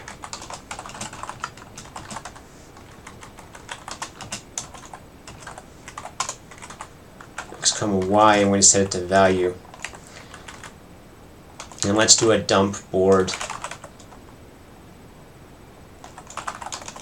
And state.board. This should give us a way to test offline, at least that one particular situation. Okay. Now what we can do is, what do we have here? We can do a cat Tron test greater than Tron. Dot Tron. Dot slash Tron, of course. Okay. Unwrap. I think we went too far. We're not reading anything in. I'm really bad at this. I don't know why Rust doesn't read stuff in.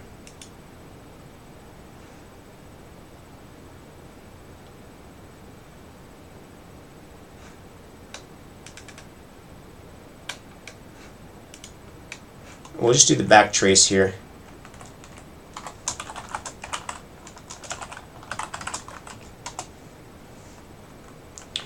Alright, I had to put the rest of the backtrace.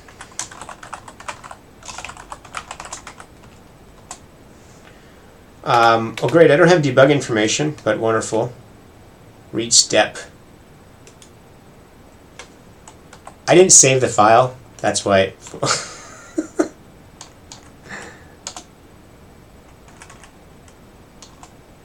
Alright, so now we have the state. Okay, so now I should actually be able to play with it. This is what we want. We've read the state in, now we can actually check.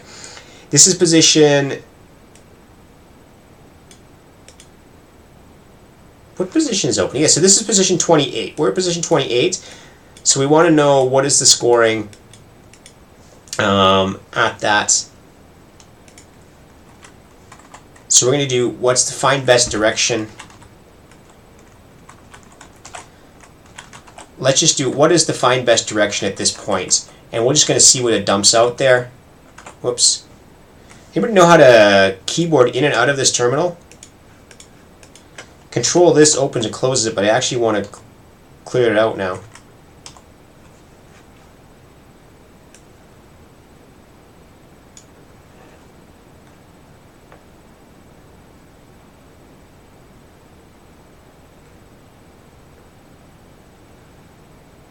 Yeah, that's a different question though, but I think it's related.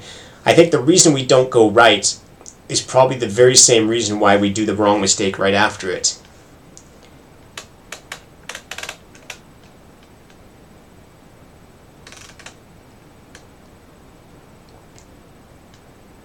Alright, so this function should never fail. Find best next direction.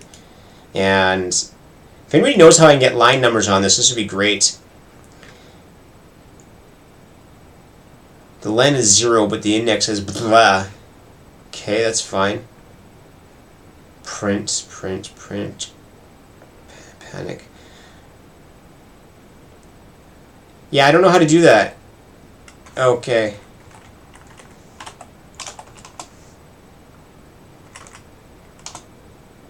There we go. Hello, Studio C. We're in the middle of debugging a scoring problem Thanks, Nikaz. I think I got it. Or I think it was just because we have it now. Find 328. What's wrong in 328? What could we be doing wrong there? So I've taken the use case out. Player ID.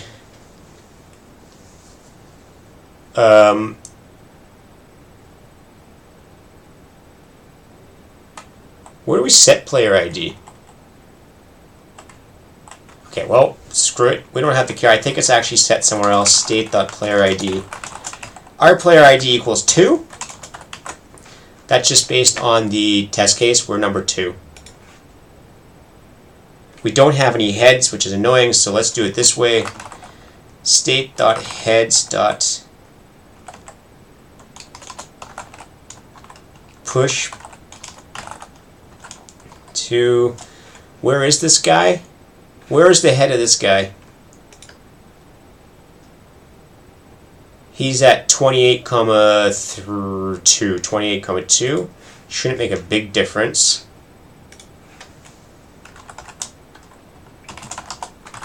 The other guy is dead.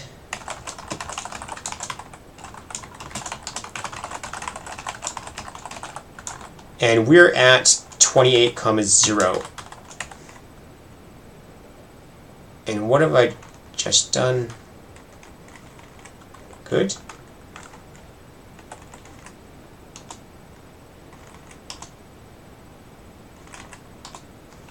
Alright, so we're back where we can actually debug this now. We're going to score just that one location. All we're doing is calling our score function. Just score find best direction, find best next direction. And this goes too many levels deep though. And what do we find? That's well, I have to do some debugging here at some point.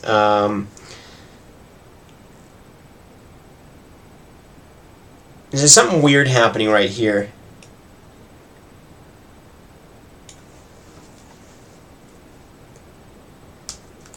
Why is it doing that?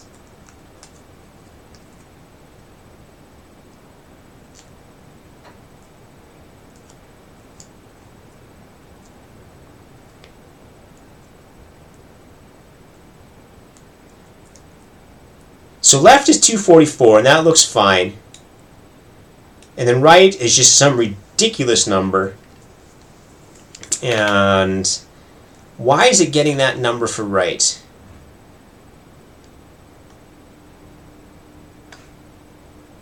Well, let's step one back even further. Let's not find the best next direction. Let's actually call the scoring function directly. We're going to call score lock.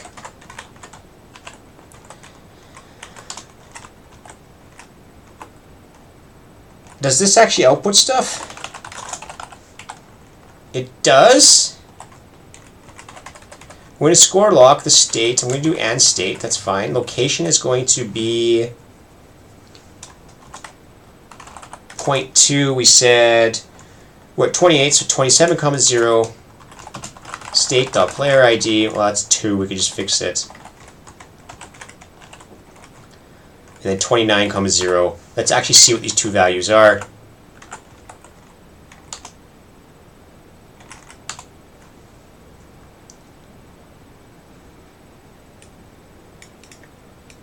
Those actually look good, which means it's the stepping that's screwing it up. Something in the stepping is going down and scoring some retardedness.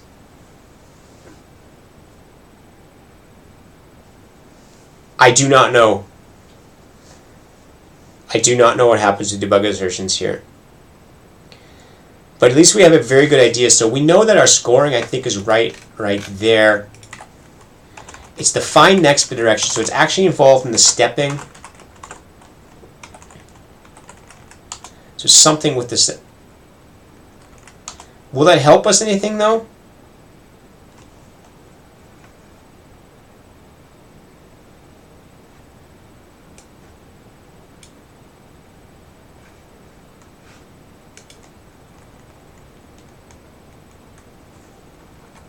Let's try this.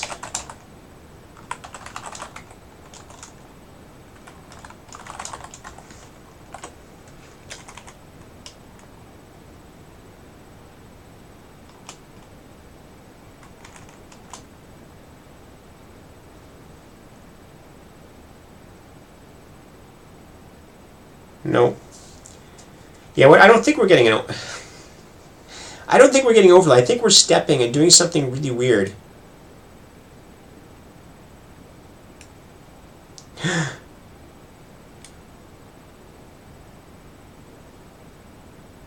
Wait, I have a good idea. You know what happens when we go right here? Watch what happens if we go right. What I haven't accounted for is in my stepping, if I actually step into a corner and I die, I don't account for that. So that's what's probably screwing it up. We're probably stepping to a location that no longer makes any sense. So let's check that. We have this test case. It's perfect. We can just keep running the same thing. No debug assert. Let's do that in the stepping function. Right here. If state.board is free, no, board is free, isn't it?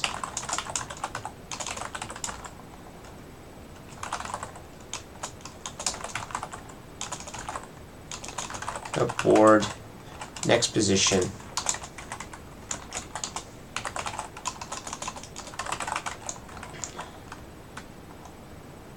Whee!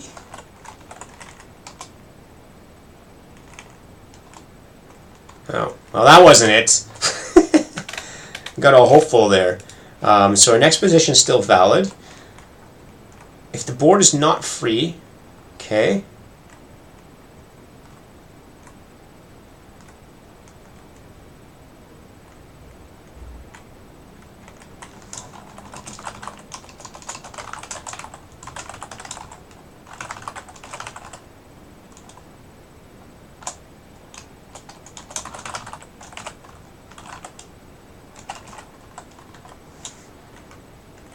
It's not free.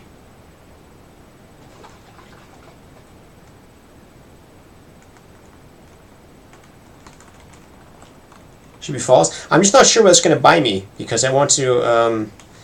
I can do the same thing with the ePrint lens because I'm not going to step back any debugger. I don't know how to use any debugger here, so I'll try it again in a second though if this doesn't actually reveal anything.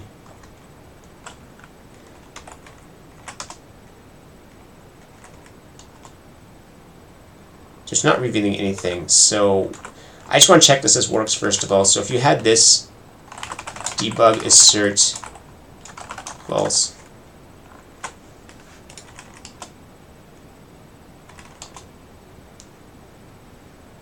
So it panics. But this won't help me much because I'm not going to go into debugger.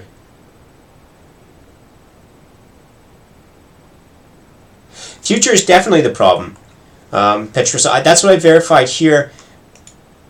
That's what I verified here. Okay, that's what you want to say. So it's not over. That's what I verified here. By doing these two instead of find next, is this would be basically if I didn't do any stepping. So the scoring's actually doing the right thing if it gets the right board. It's something in find best. It's something inside there.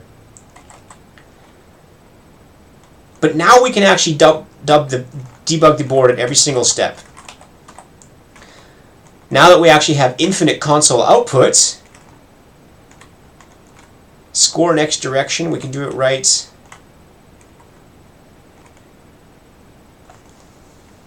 We can actually do score location now.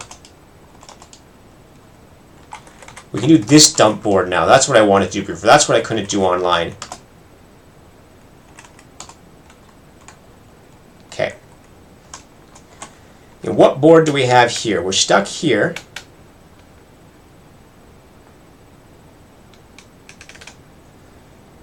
And right.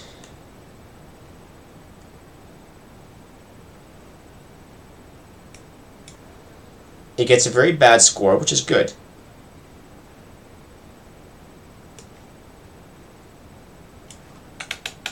I think we have some kind of corruption actually. I don't think I'm doing the cloning correctly.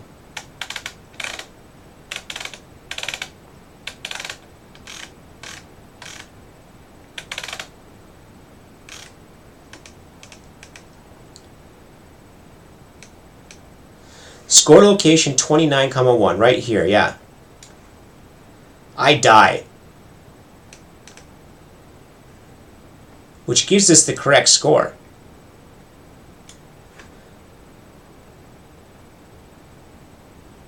Right? If I die, I actually want to have a very, very low score.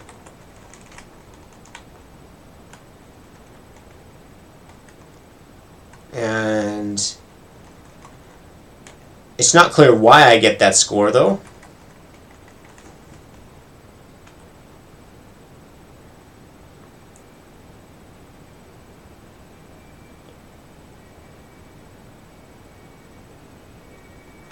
So there's something really weird here. Sorry, I'm just trying to think. But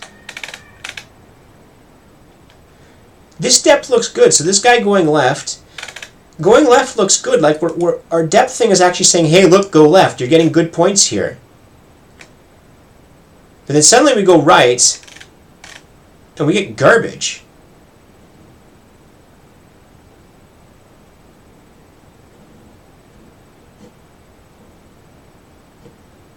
And so we choose to go right.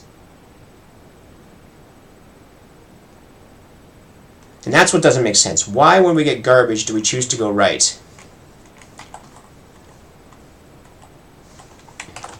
Find best next score. Score step lock, so right. So there's something right. Score step lock's not returning the right value because right.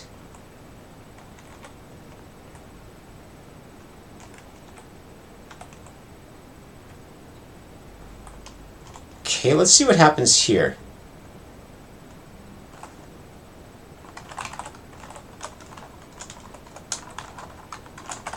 Replace best with,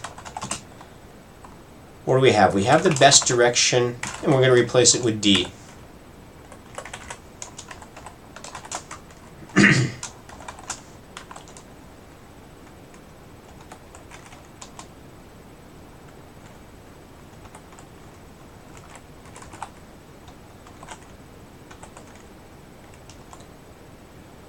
Interactive debugging isn't nearly as much fun as interactive bot playing, is it?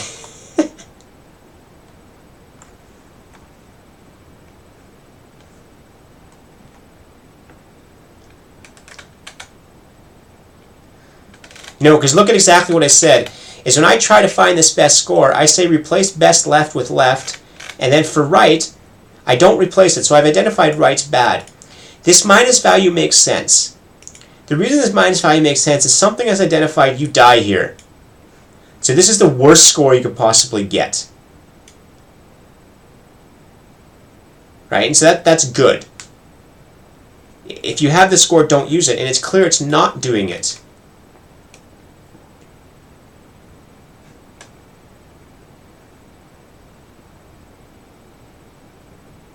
Then why does it go right?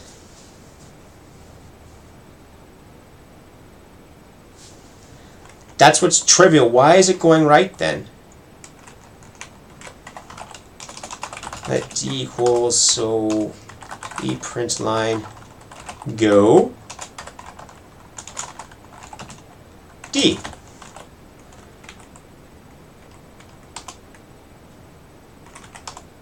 Go left.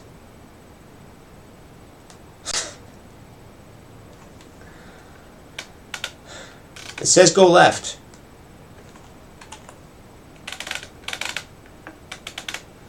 Left, up, right, down. Let's just do exactly what it says. Emit dir D.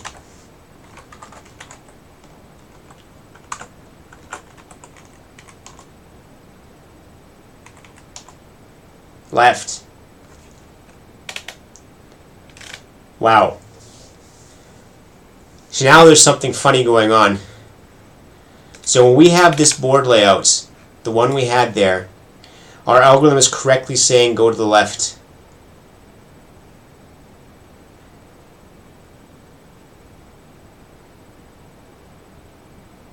No, but it's going the wrong direction. Why is it going the wrong direction?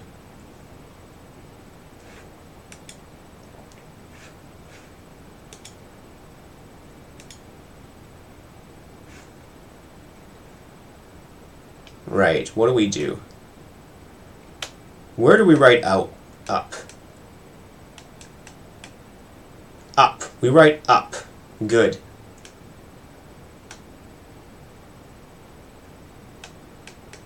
What do we write this time? Right.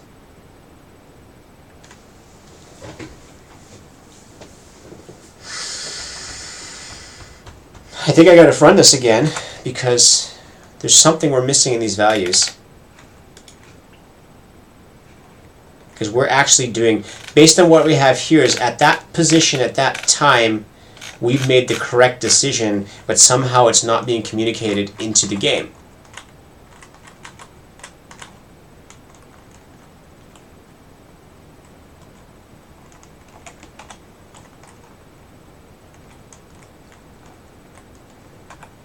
Oops.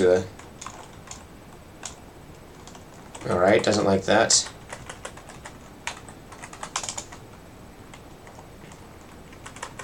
I actually need to do it this way.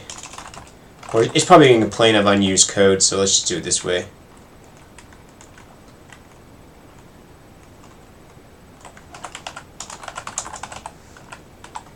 Can't dump the board anymore.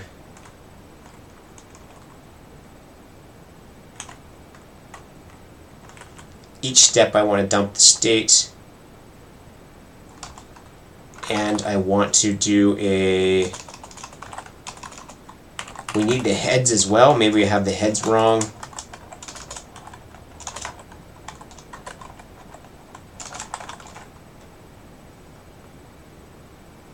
Actually, state dump should probably print the heads.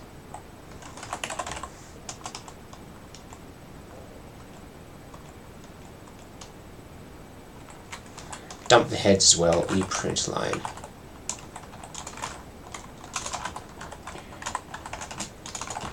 Self.heads.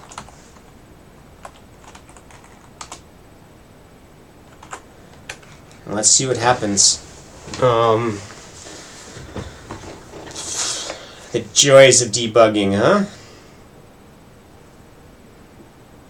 I've always had this problem. When you have something that's so many steps, the ability to debug it gets really hard because you have to wait for it to get there, and then you have to figure out what the hell it's doing, and then try to recreate it. And our recreation shows we're making the right decision, yet somehow the game is making the wrong decision.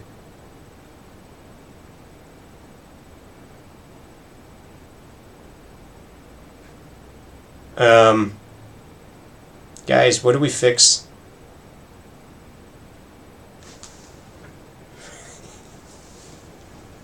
What did we fix?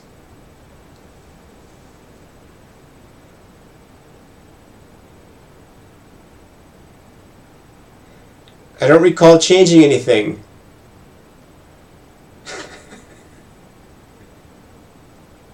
No, we didn't fix it. Petrosville's right. I did nothing and it fixed it. Doesn't make any sense. No. So it does, but it doesn't have a diff.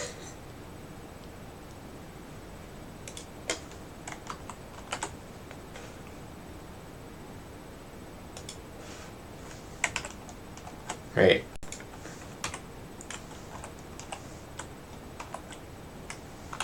Tron old.rs. I'm going to break out to my old terminal now. I'm in my wrong folder, coding game. Diff Tron. No.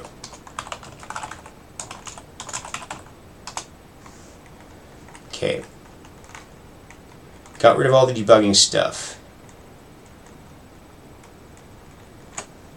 This.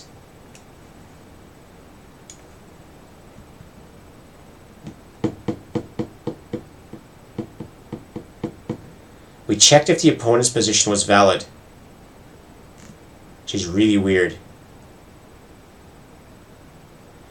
That makes sense though, because we could have the opponent could be walking on top of us. Let's see what else we fixed though. So that's line board is free.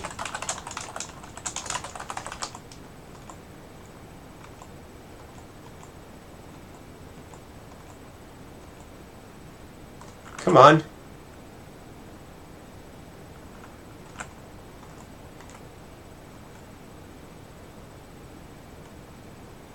Oh, we're in the wrong file, that's why. Sorry.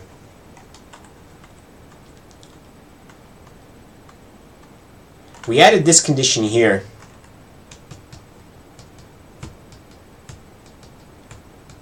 Which means the output should be showing can't judge opponent. Let's get out of here. Right here, can't judge opponent, that's correct. That looks like to be the only difference. Let's make sure I made no other changes. Board is free, ePrint line, I don't get that.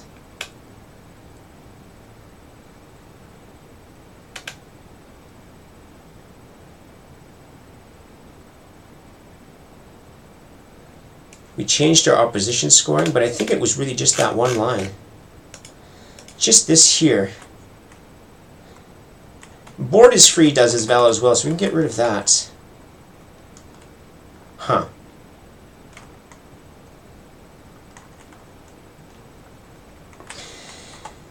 This would happen if the opponent dies. The opponent dies right here, and that could have very well happened there. And because we weren't checking,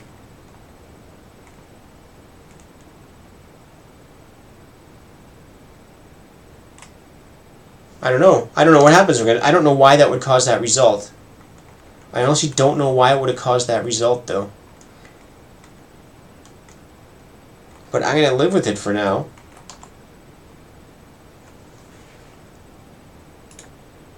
Make sure I haven't screwed it up again.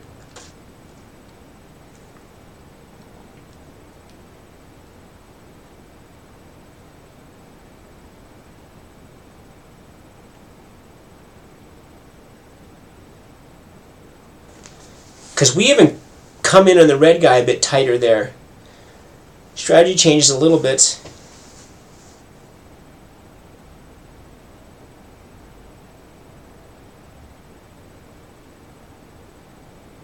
I don't have the capacity to do that yet. I really don't. But it was assuming he moved. That was the problem. It was assuming the opponent was moving. And he wasn't. The opponent was dying. And so somehow that led it to make the wrong decision. And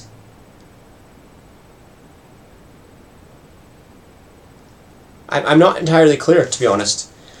Let's submit it, and let's look for more boneheaded mistakes.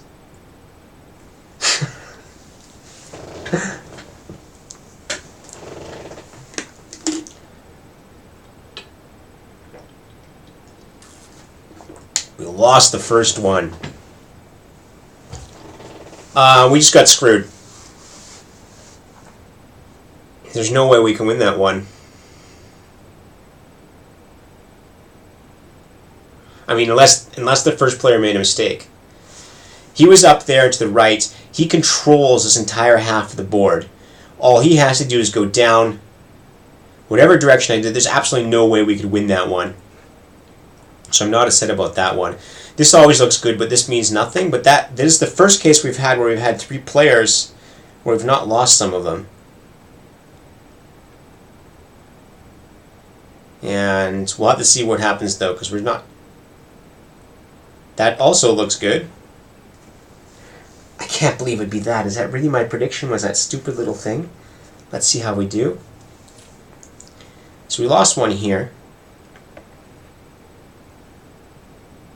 Let's look at this one. That one we lost. Let's see if it's a boneheaded mistake or a legitimate loss. No, it's the wrong one. This interface is very non-responsive.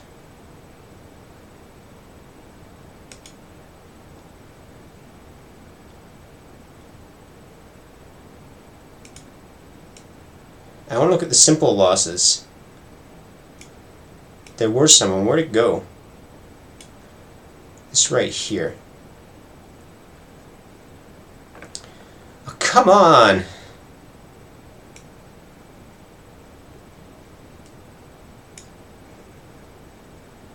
Oh, that's the one we checked. Why did we...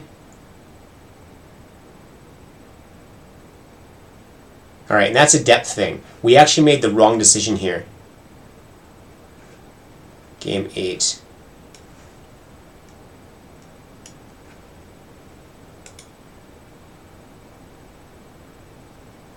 Blue.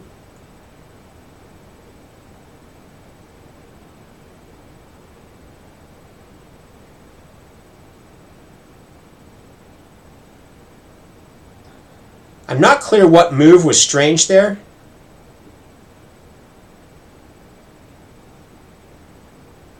Well, that last bit right there.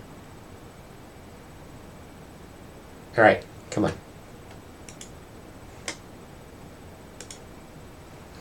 So you mean the last move looked strange?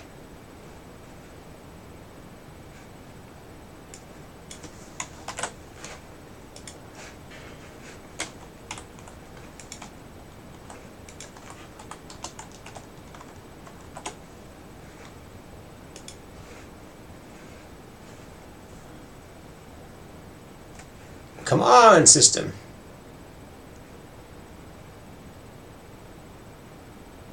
So I think we have not done anything bad right here so far. It's right at that final bad move.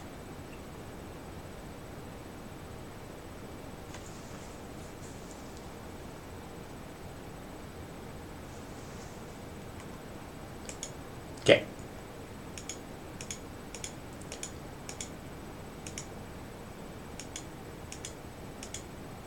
Right here. How could we have possibly chosen right?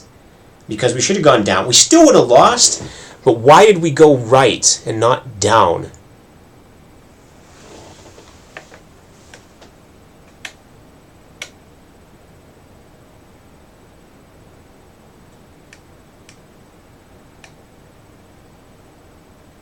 So we're right here. That looks correct. Our map looks correct. Those are the heads, and we have all these exclamations here. Yeah, I'm not going anywhere close to depth 6, though. I'm going down 2 depths, 1 step forward. Right is minus 106. Down is minus... Alright, this is the same thing we had here before. I actually understand why this is an issue. It's because we subtract the opponent's scores. And there has to be a point where we don't do that.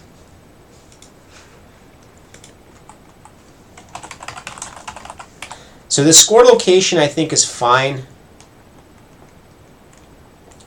What's this here is we're removing the total opposition score. This helps us kill them.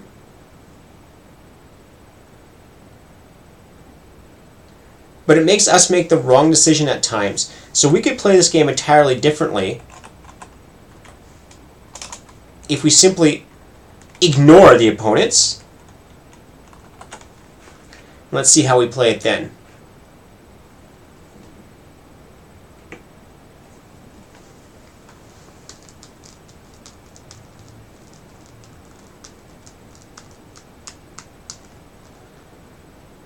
My thinking yoga balls again.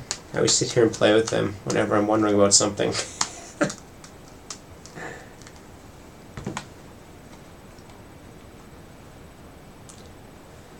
The feedback time is getting really bad on this one.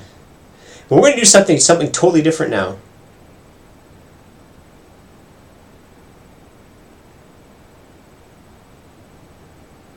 So we did something totally different that time. In Zagreb, yes, I think so. I think we could easily ignore them if we're boxed in.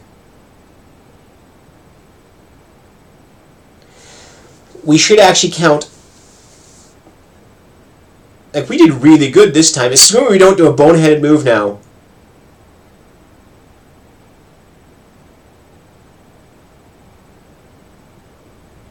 That's a pretty boneheaded move. I know why we do that, though. And that can be fixed.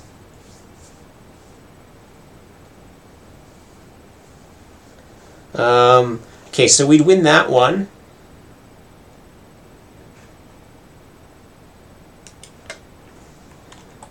What if we change the order around on that one?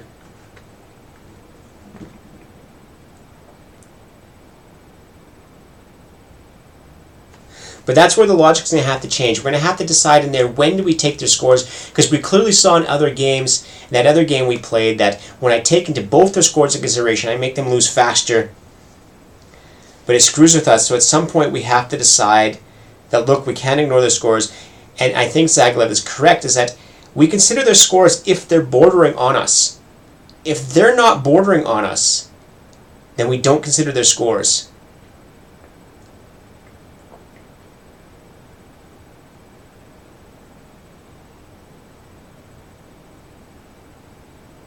So we lose this one if we change it around that way. Which is pretty bad. So let's change this back to this and see if it affects how we win on that, how we play that one. I don't think it's that complicated to do what you're saying, Zagalev, though, because our flood filling basically already does that. Our flood fill should be able to tell us on who borders on whom.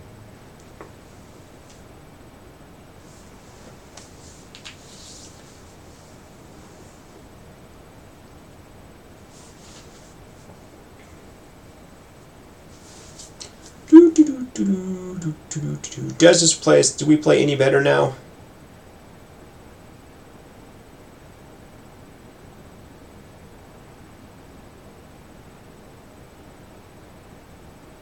Oh, we play worse.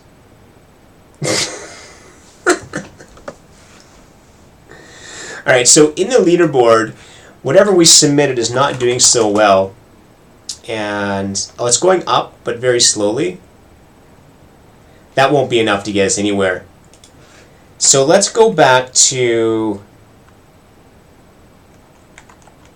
doing nothing.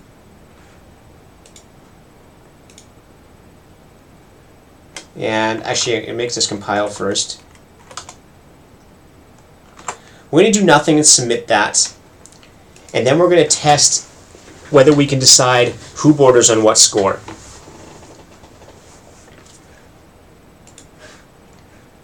The sad thing is we got up to 86 without looking ahead. So in any case, in every single case, our looking ahead strategy is making it worse for us. We're just doing poorly with it. I mean, we're making bad decisions because of it. Yes, World's Ender, I'm really in favor of non-monospace fonts. I love proportional fonts. They're designed better, they read better, and I use it for all programming. People think I'm weird because of it, but I like it better. So in score location, we fill the board and we count the scores. In theory, this count scores. It knows who borders on whom.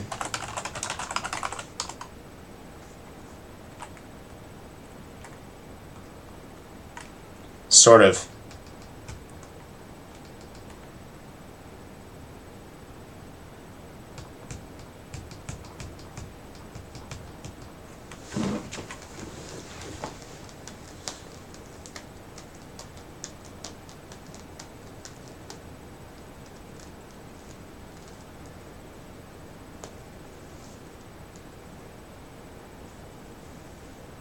That's what the enemy's doing right now, Petrosil.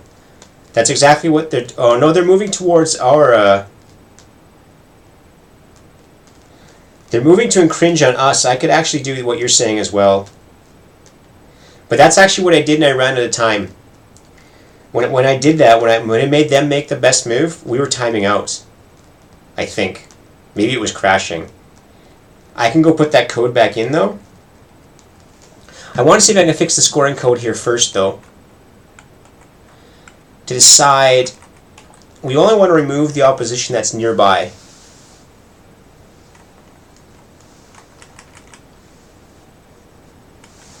So which opponents are nearby to us? How do we detect that?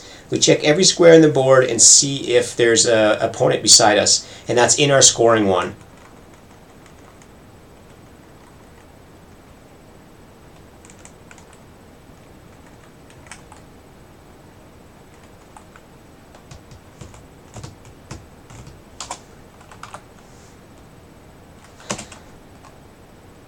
let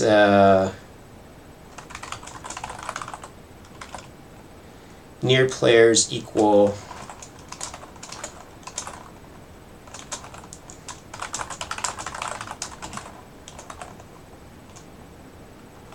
and playboard.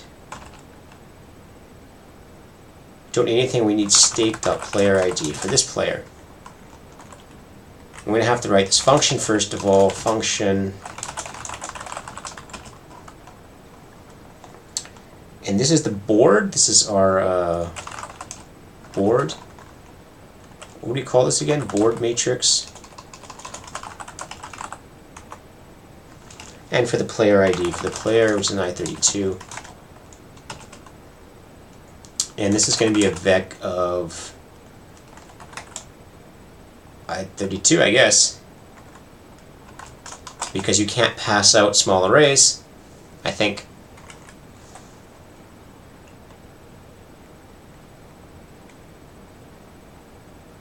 And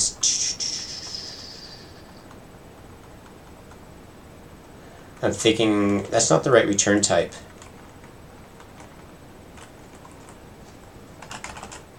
Two num players. Okay, use size.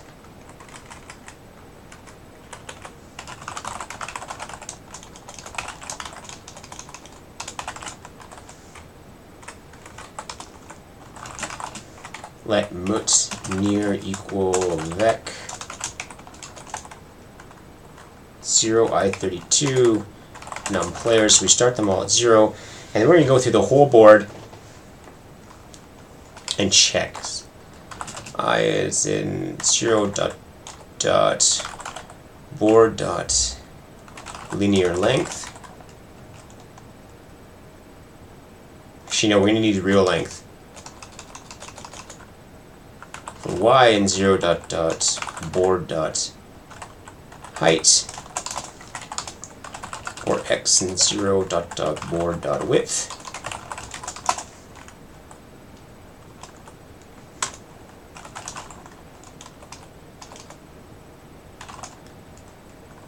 If board dot get x comma y, point 2 x comma y equals player, then we check it here, and then we say for d in alders,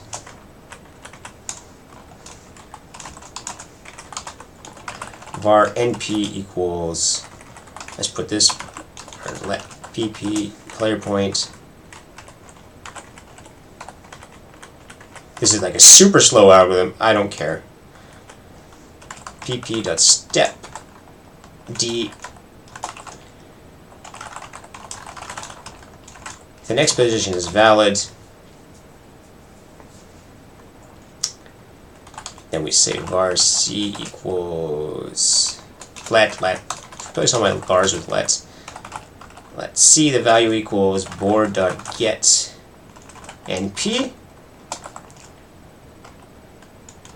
If c is greater than or equal to 0, then we're going to set the position. We're going to say near c. And this will actually count everything that's nearby. That'll be good enough. That's 1.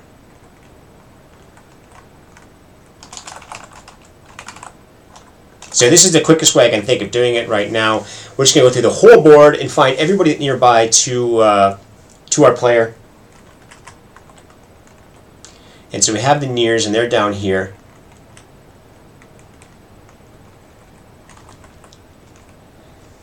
And we're simply going to say add near players I is greater than 0. That's only going to count the people that are close to 0, I hope.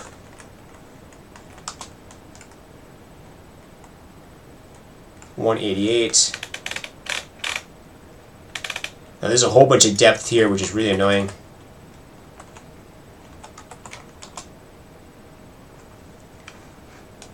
Near C, C is a use size as use size, and this is an I32. Okay, now, what game were we trying to fix?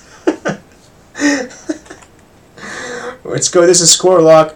So we had this down here. So now we want to remove the total opposition. This actually makes sense now. The idea is that we'll play for the total opposition, but if they're all dead, then we don't do anything.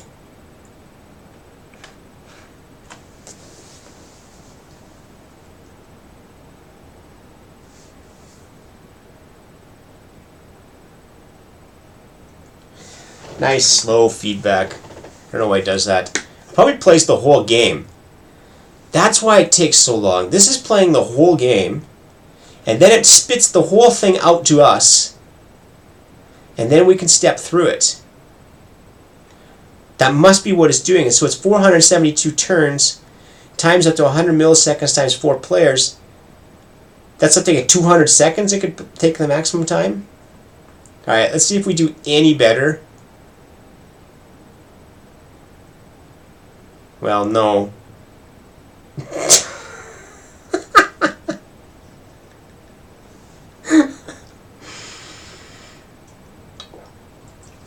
We do not do better with that.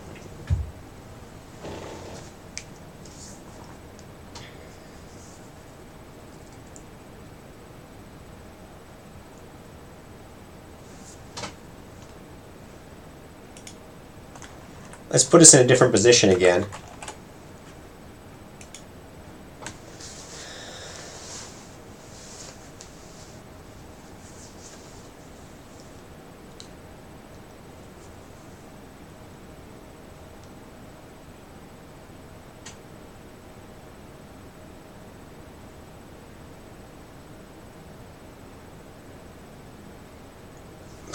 Play. Then we'll check what Petrosel said. I'll show the code where we tried it. And I thought we timed out before, but there's a good chance my code just crashed instead.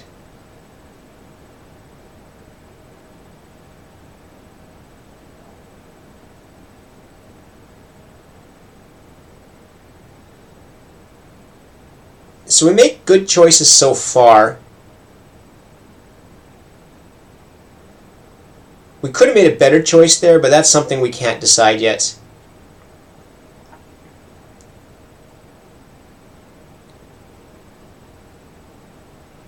If we looked far enough in the future, we could beat red here.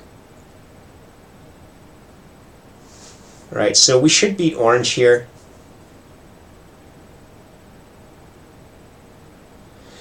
And this one we have to stick close to the walls. And maybe we should fix that first so we stay close to the walls.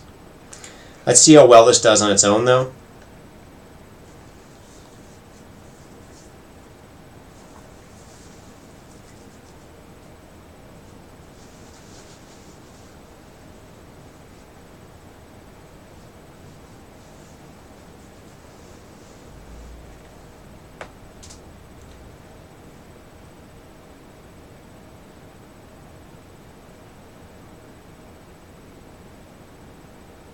Did we have a chance here? Or did we have no chance?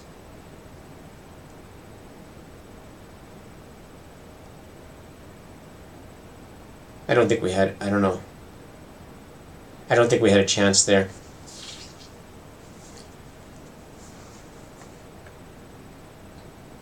We had a very good chance in this one, so what did we do wrong?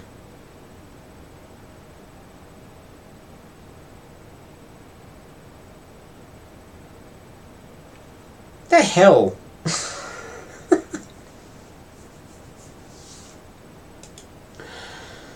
So we have a few errors in a decision process, but I'm going to show Petrosel what we're doing so far.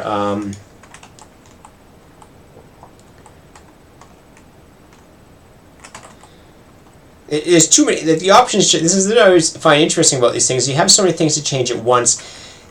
Should I just leave it with taking a total opposition, or should I take the opposition score off first of all and go back to removing the max opposition, or just taking our score?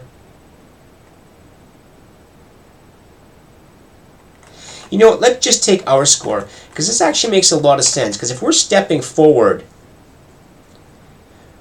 it's slowly going to remove the opponent's score anyways, because they encroach in our area. And now if we go to the score stepping, for what Petrosel said is that if we make the opponent take their best score, and this is his code right here. Yeah, I know. I'm wondering about that, and I don't know what that is yet. Again, we're only going to a depth of 1, so my robot only looks like 1 step in the future, which may not be enough for it to decide. And because actually, if you step this one back, and I think I can understand why I boxed myself in. Where'd I die? Right back here. Wait, it wasn't that one I boxed myself in on. I won that one. Which one did I box myself in on? That was number 8 or something. We're winning a lot of these, though. And then we fail a whole bunch. Wonderful.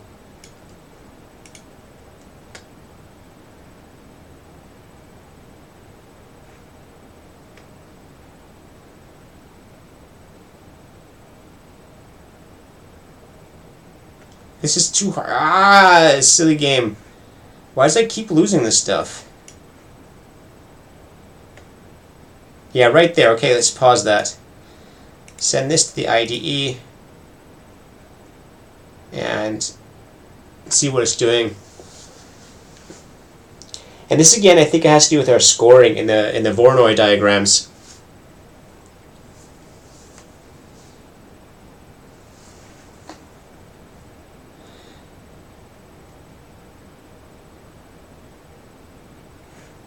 I get placed at the top 10 right at the start? Okay, I thought I got placed at the bottom and walked my way up. Hey, this is not the game I copied over.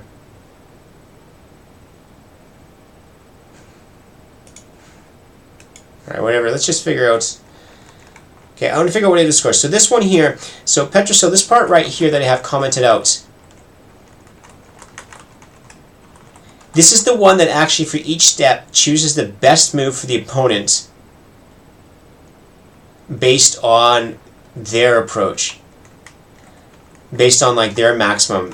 So let's actually do that same, but I thought it was doing poorly before, but maybe it was because it was crashing.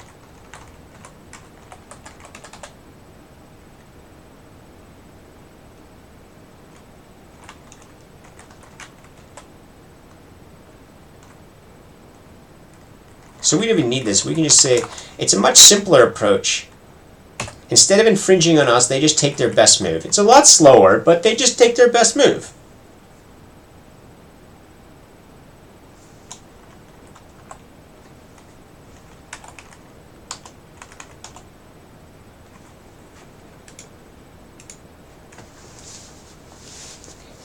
And maybe we weren't timing out. Maybe it was, like I say, it was probably crashing.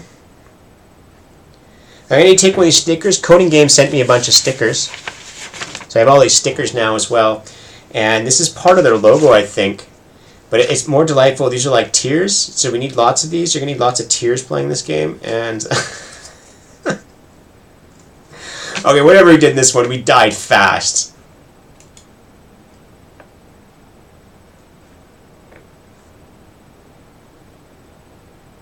Why did I press play again? That was stupid. I just wanted to rewind. I wanted to see what happened. Oh, we crashed. That's why we, you know.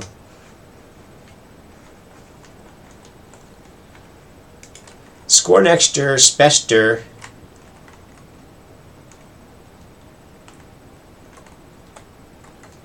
Why did we crash, though? Stop this nonsense. Why did we crash now?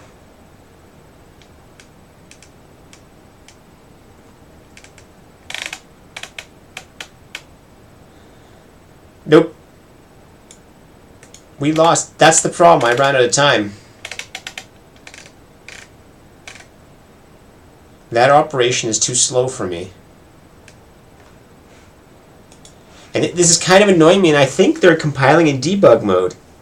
So I have a feeling they're compiling Rust in debug mode, which is making it really super slow. Yeah, I'll get rid of all the print line stuff, first of all. ePrint. Well, I'll just get rid of the dump boards.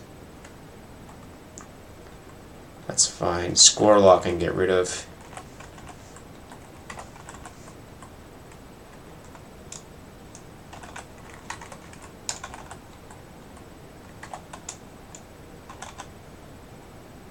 Well, we can keep that one. That's a debug condition. Same with this one. And we'll stop dumping the state here.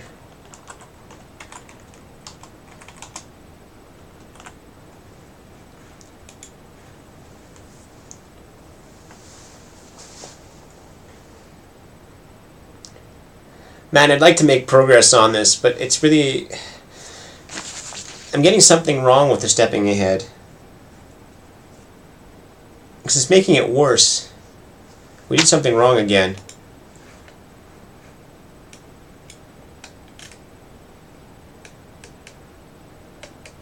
Place left. Now we're like immediately out of time. The question is why. We don't crash or anything. There's no crashing information. We just don't output any information in time, which really doesn't make sense. It means we must be like so close to that time limit already.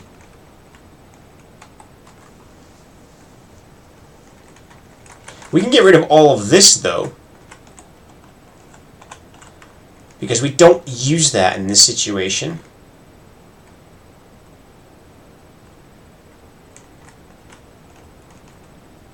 And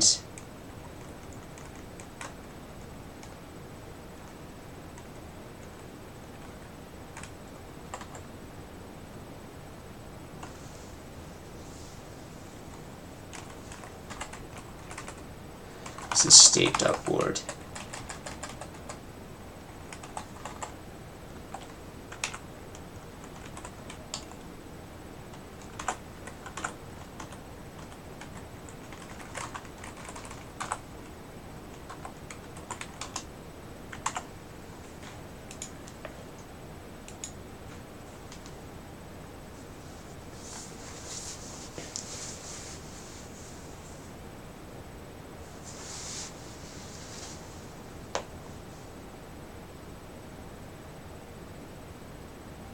Nope. And that seems really suspicious. Like that maybe my algorithm is wrong somehow there. Score next direction.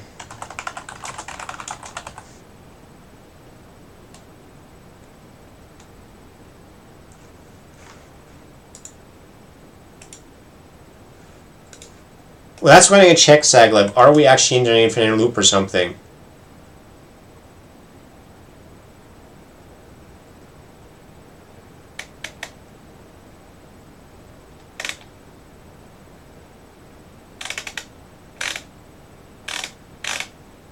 All right.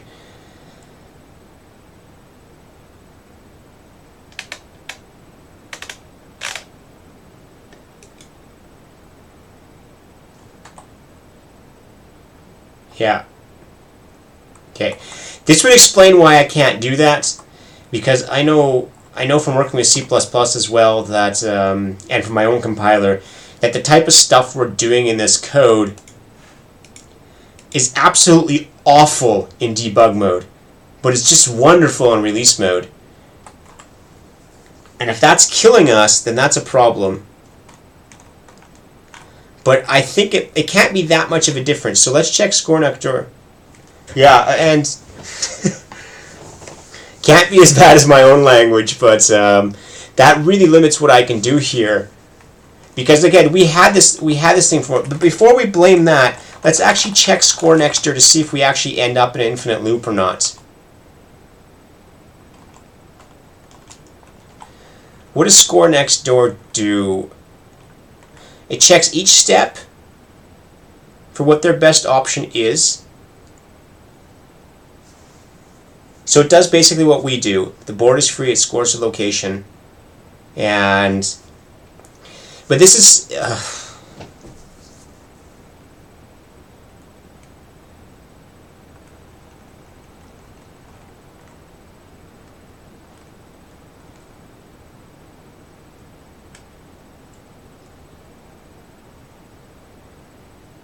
That's right, I can just simply run this into the code, can't I? It was failing so fast that it really doesn't matter what we do.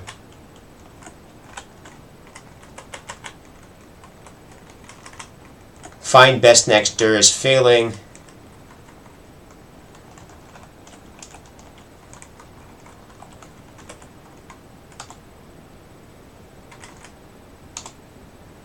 I mean, it has no problem coming up with a solution.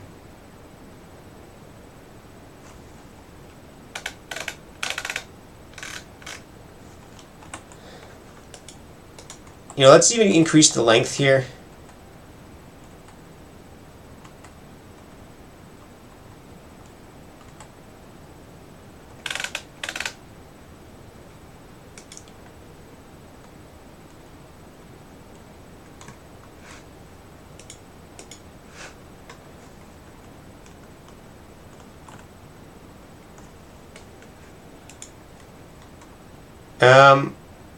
I'm outputting depth 2 by your definition.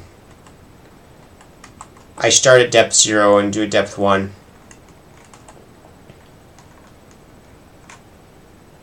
Okay, but let's output from the game here. Do we have an output of the thing that was broken? Do we output the state ever, the starting state? We do. Let's take that. Empty file. Copy. Just to confirm this. Tron test 1.txt. We need the head positions. These are right here, aren't they?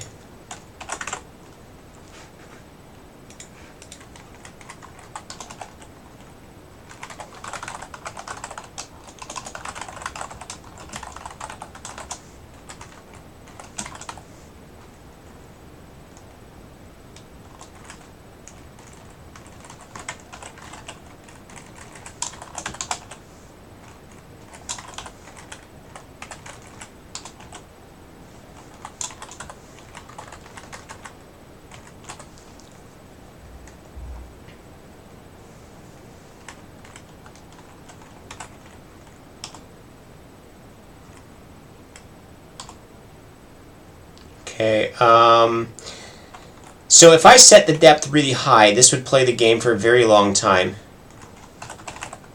Find best next dir. We just set the depth of 10 here. No, a depth of 1 is a depth of 2 by your definition and claim, because a depth of 0 is the first move.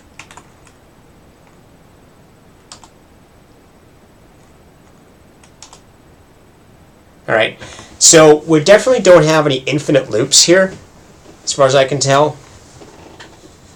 That stepped through at least 10 moves of the game. It did take a while, but we're also compiling in this mode right here. So if this is using the same flags as this, oh, 3. Oh yeah, sorry. Let's test that first. Alright, it still works.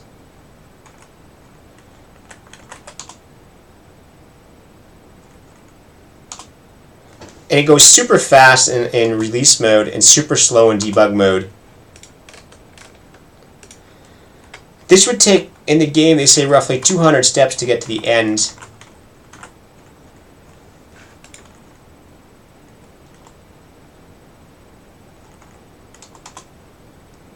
No problem.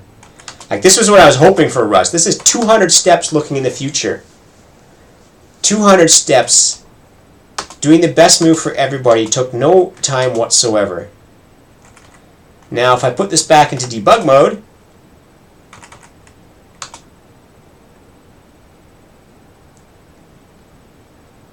oh yeah.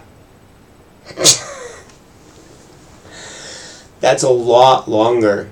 And their systems also appear to be very slow. You notice how it runs, takes a very long time. Well, do you think that limits us from getting there, or do we just have to be more clever?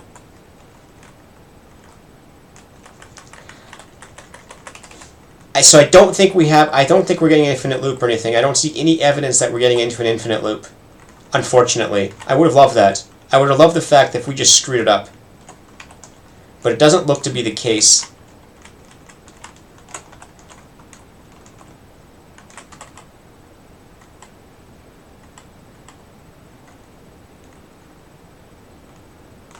Where was it? We're going to do 2 depth into the future, and we're going to have to change it. We cannot afford to do this for the players. We just can't afford to look forward. Apparently, we can't afford to do this. We could find the closest path to us.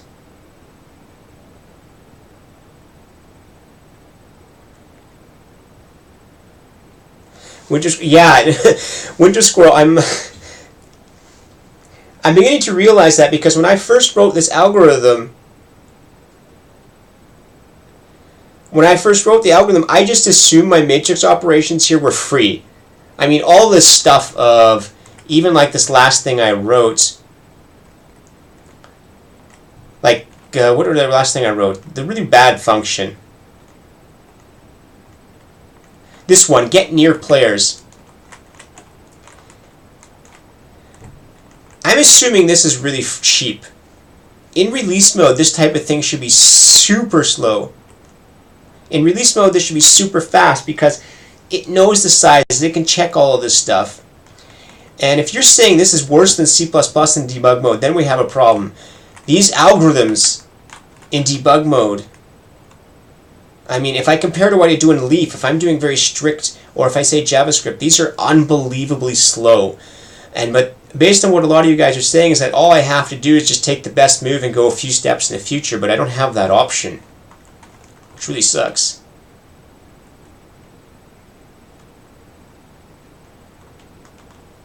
Okay, so if there is, we still have options. I mean, we can find other ways to do this. Because I'm not convinced that's what's killing us. I'm not convinced that their approach here is what our problem is. Right? I have this weird feeling that this should still actually get us somewhere.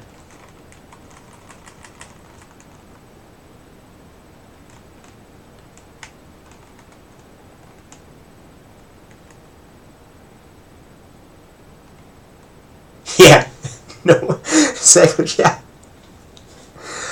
Reallocating is terrible, but this is one of the things in Rust I don't know how to do. I can't share state. I can't reuse stuff. I don't know how to pass the same thing around and reuse it.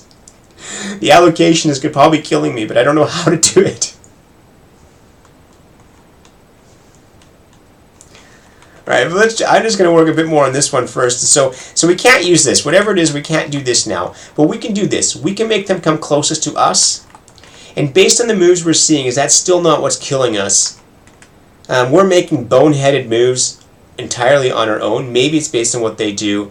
And I think infringing on us actually is the most reasonable, is a decent strategy for them. I mean, it's not...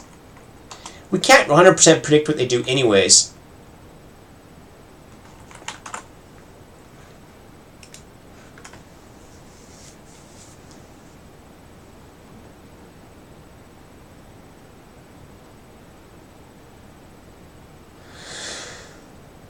Boo. It's getting late though. I'm going to think about that. If I don't see any progress soon, I'm probably going to do a different multiplayer, a challenging one.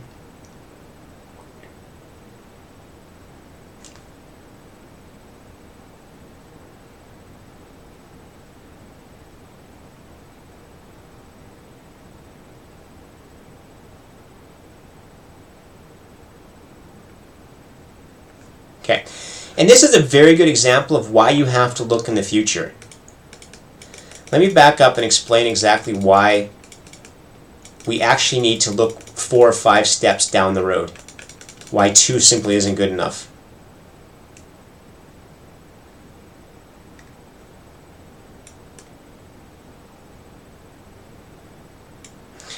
And around this position right here,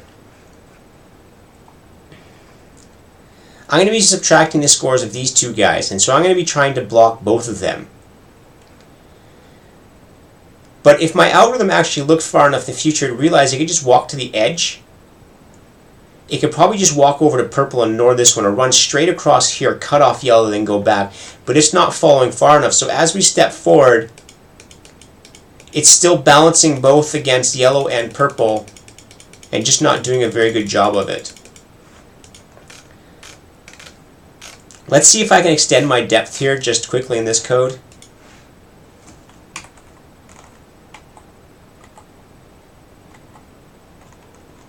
Where's it again? Yeah, find. Let's see if I can do a depth of 5.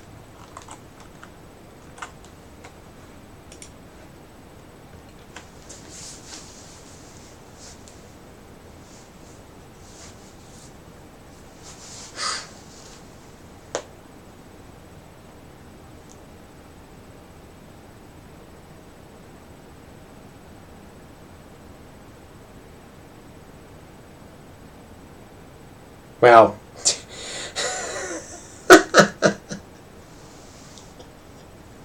see, I'm better off doing a depth of 0. I mean, it's not a speed thing here. There's something just wrong.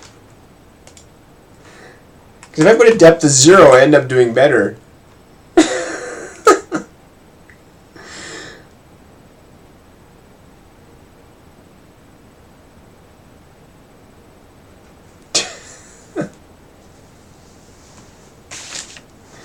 So, I mean, yeah, the optimization thing is definitely going to hurt me, but it's not what's hurting me now.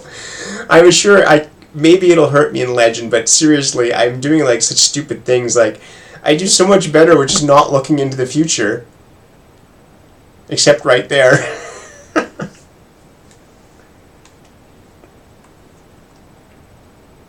Yeah, I could, but I don't think that'd make a huge difference. And again, right now, this is just confirming that it's not my looking. It's not the time that's killing me. There's some things that are slow because for me, I can go 10 steps in the future. For me, it's just if I start evaluating the computer for each of those steps is where it seems to be a problem. Which seems really weird because it's not that slow.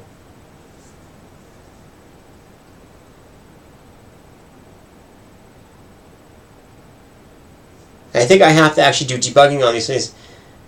No, okay, so that actually timed out. Alright. So that is, I can't go 10 steps in the future for me. But I should be able to go 3 steps, and we should be able to get this working correctly with 3 steps. And unless my prediction of the enemy is just so bad, but I don't think it's that bad. I honestly don't think the prediction of the enemy is actually that bad. Right? Because we're clearly making decisions that are bad even if the board was empty.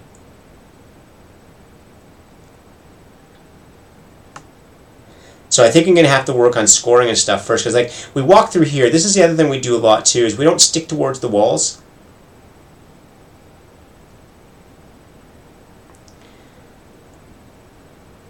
So I should work on improving the scoring first.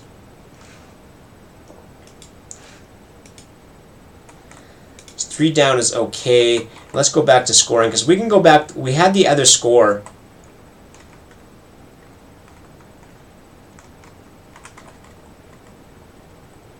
We had a to-do option up there to count scores. So we're ignoring it, and let's test this one. Let's go close to our maximum enemy. We should actually compare to our closest enemy. That's another option. So I have a lot of options in the scoring which I can still play with. And I think that's all I can do is just play with them.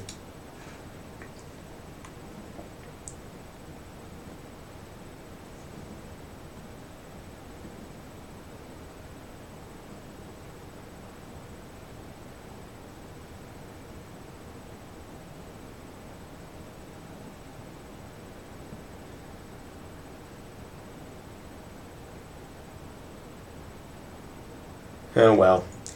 I think that was probably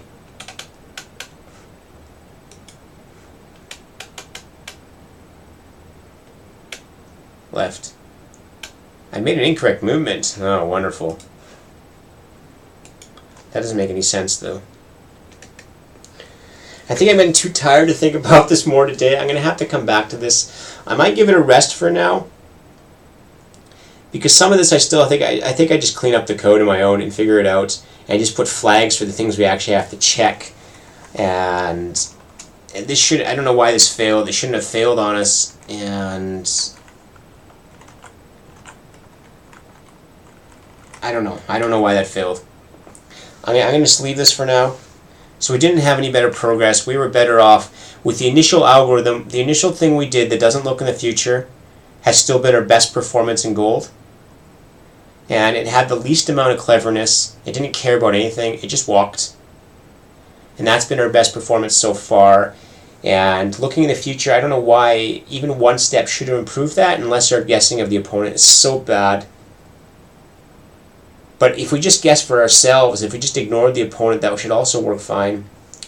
But I think I'm going to leave this for today. I can't think clearly about it now. I'm getting tired.